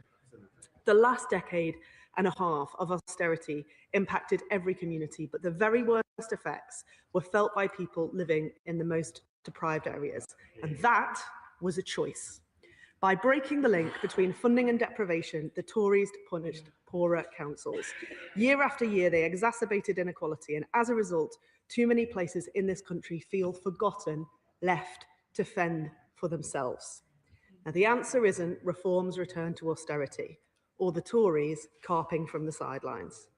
It's to use the best data we have available to redesign the funding system so that deprivation is recognised and addressed within the settlement. That's why the figures we are publishing today are derived using their very latest data from the 2025 Index of Multiple Deprivation, released at the end of October this year. It's why, according to our analysis, whereas under the old system, deprivation scores could only account for 25% of variation in per capita funding allocations. Under this settlement, it's up to 75%, with other important factors such as coastline, miles of road, or visitor numbers making up the rest. And more, Madam Deputy Speaker, we are giving councils more certainty, with the first multi-year settlement in a decade, allowing local leaders to focus on long-term investment and change. We're addressing the damage of austerity by maintaining the £600 million recovery grant allocations from 25-26, targeted towards those most impacted by the cuts, and introducing a recovery grant guarantee, providing an above real terms increase to social care authorities who received the grant last year. We're supporting local authorities through change by providing funding floors and phasing in new allocations across the multi-year settlement. We're improving efficiency and value for money by simplifying an unprecedented 36 funding streams worth over £56 billion over the multi-year settlement. We're resetting the business rates retention system to restore the balance between aligning funding with need and rewarding local growth. And we are unlocking the dream of home ownership for more people by boosting real incentives for councils to build new homes. And we know councils are concerned about what will happen at the next spending review, so we'll keep working very closely with them to avoid cliff edges in funding. This settlement, Madam Deputy Speaker, is our most significant move yet to make English local government sustainable at last. It will take overall core spending power for local government to over £84.6 billion by 28-29, equivalent to a 15% cash terms increase compared to 25-26. The Labour government has made it clear it backs local government through action. Since coming into power, we have made available a 23.6% increase in core spending power in 28-29 compared to 24-25. However, we have to do more, because the previous government's funding system left local government in chaos. Social care costs were soaring out of control, with very little focus on prevention. And right now, children's social care, the impact of a failing SEND system, and the spiralling costs of homelessness and temporary accommodation has destabilised council funding, even where councils have acted judiciously to protect the public pound through this difficult era. And that's why we need national change to empower local councils to maximise the benefits of this statement. This government is building a national care service based on higher quality of care, greater choice and control, and better integration. This is backed by around £4.5 billion additional funding made available for adult social care in 28-29 compared to 25-26. We're changing children's social care through the Families First partnership, funded with £2.5 billion over the next 3 years. Because all children deserve good parenting and a loving home environment. And we know that costs less in the long run too. And the children's social care residential market is broken. That's why we're taking action through the Children's Wellbeing and Schools Bill. Using these powers, the Housing and Education Secretaries will explore how we might implement a profit cap in the children's social care placement market. This would be a crucial step in ensuring public money delivers value and care, not profiteering. And we'll set out further information on our approach in 2026. On special educational needs and disabilities, the government will bring forward the Schools White Paper in the new year, which will set out ambitious plans to reform special educational needs provision. But we recognise the impacts that the dedicated schools grants deficits are having on local authorities' accounts. In future, special educational needs provision will be funded by central government. Local authorities will not be expected to fund costs from general funds once the statutory override ends in March 2028, and we'll provide further details on our plans to support local authorities with these deficits later in the settlement process. And Madam Deputy Speaker, members have already heard me say this on homelessness, but I know temporary accommodation is also a growing financial pressure on councils, with spend reaching nearly £3 billion in 24-26. That's why last week we published the National Plan to End Homelessness, our strategy to prevent homelessness before it occurs. And we've set clear objectives to get our children out of costly B&Bs and to help councils balance the books. Now, on council tax, the government intends to maintain a core 3% council tax referendum principle and a 2% adult social care precept for the vast majority of councils. The government is committed to ensuring the funding system is fair for taxpayers across the country, and in some areas, council tax levels are radically lower than others. Council tax bills for £10 million houses in some of the wealthiest parts of the country can be less than an ordinary working family pays in places like Blackpool or Darlington. The government plans to lift referendum principles in 27-28 and 28-29 for Wandsworth, Westminster, Hammersmith and Fulham, City of London, Kensington and Chelsea, and Windsor and Maidenhead. And this will improve fairness. Taxpayers in these councils have the lowest bills in the country, and this year they paid up to £1,280 less than the average council taxpayer. This change will enable the government to allocate over £250 million of funding more fairly in the system, instead of subsidising bills for the 500,000 households in these councils. It will also provide greater flexibility for these authorities in deciding how to manage their finances following our reforms. The councils will decide on the level of council tax increase to set, on whether to draw on the relatively high alternative sources of income that a number of them benefit from. Now, we know adapting to our reforms will take time. That's why we'll continue to have a support framework in place next year to help authorities in challenging positions. Following precedent set by previous governments, councils in significant financial difficulty can request additional flexibility from the government. In making this decision, unlike the Tories, the government has been clear that it would not agree to increases where the council has above average council tax. In recognition of cost of living pressures, each application will be considered on a case-by-case basis, and decisions will reflect the support offered to low-income and vulnerable residents. Now, Madam Deputy Speaker, in closing, I go back to the libraries closed and the parks neglected. Under this Labour government, not only is our Chancellor of the Exchequer making sure our schools have libraries, but with this funding, councils can make sure that parks are good for our children to play into. Because, Madam Deputy Speaker, we can never turn the clock back. We can't undo all the past damage to councils, but we can change town hall finances so that councillors battling the consequences of poverty have a government on their side for once. Yeah. We said that we would restore the link between funding and deprivation, and today we are doing exactly that. Yeah. No more forgotten people left to fend for themselves. No more forgotten places sneered at by members opposite. But a fighting chance for every place in this country, and I commend this statement to... Shadow Minister.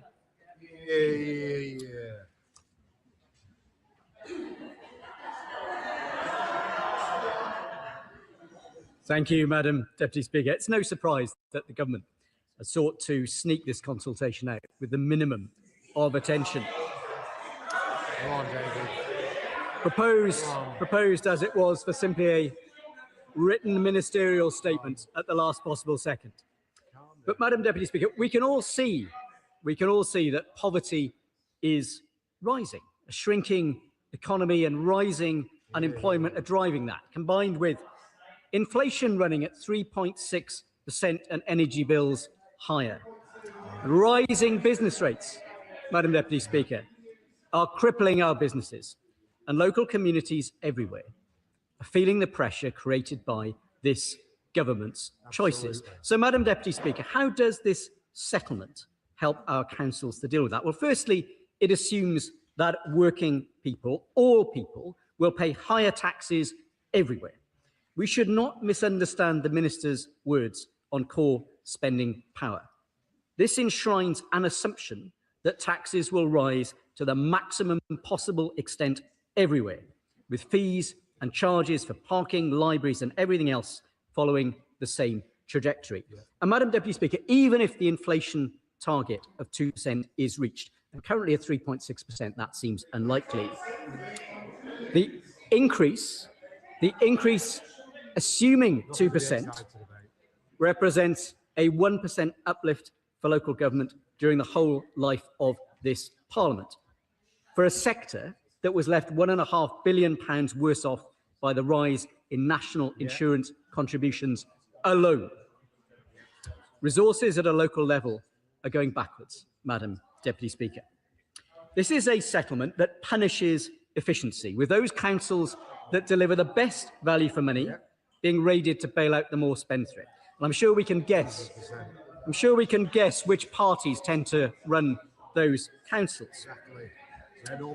It is a settlement which introduces new higher taxes on hospitality, voted for by every other party besides the Conservatives in this chamber, bearing down on investment and opportunity. It brings in a homes tax on more expensive homes, money that goes to the Treasury, not councils.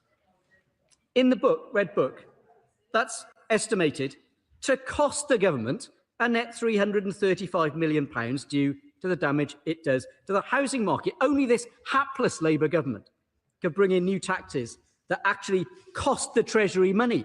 Absolutely. And here they go again. And also, Madam Deputy Speaker, it repeats the fallacy that poverty is the only driver of council costs. The average English local authority delivers over 800 different services. Our rural coastal areas, anywhere with lots of retirees, faces high costs of adult social care, but don't necessarily score high on indices of deprivation, despite those costs being driven by statutory duties. The Undertaker Prime Minister is ushering many councils towards their financial doom. So, Madam Deputy Speaker, as they hammer Wychavon and Stratford-on-Avon, they're also hammering Ashfield, Dartford, Burnley, Cambridge, Hyndburn, Lichfield, Burnley and Bolsover, amongst the places worst hit by this financial settlement. Their detachment from the consequence of their actions is striking. And this is whilst the Prime Minister and Chancellor dodge the new high-value council tax in their grace and favour accommodation. And all of this, Madam Deputy Speaker, behind those smoke and mirrors, which disguises from our local authorities the financial impact. They've been required to carry out their public budget consultations without having had sight of the impact that this will have. So, Madam Deputy Speaker, let me conclude with some straightforward questions.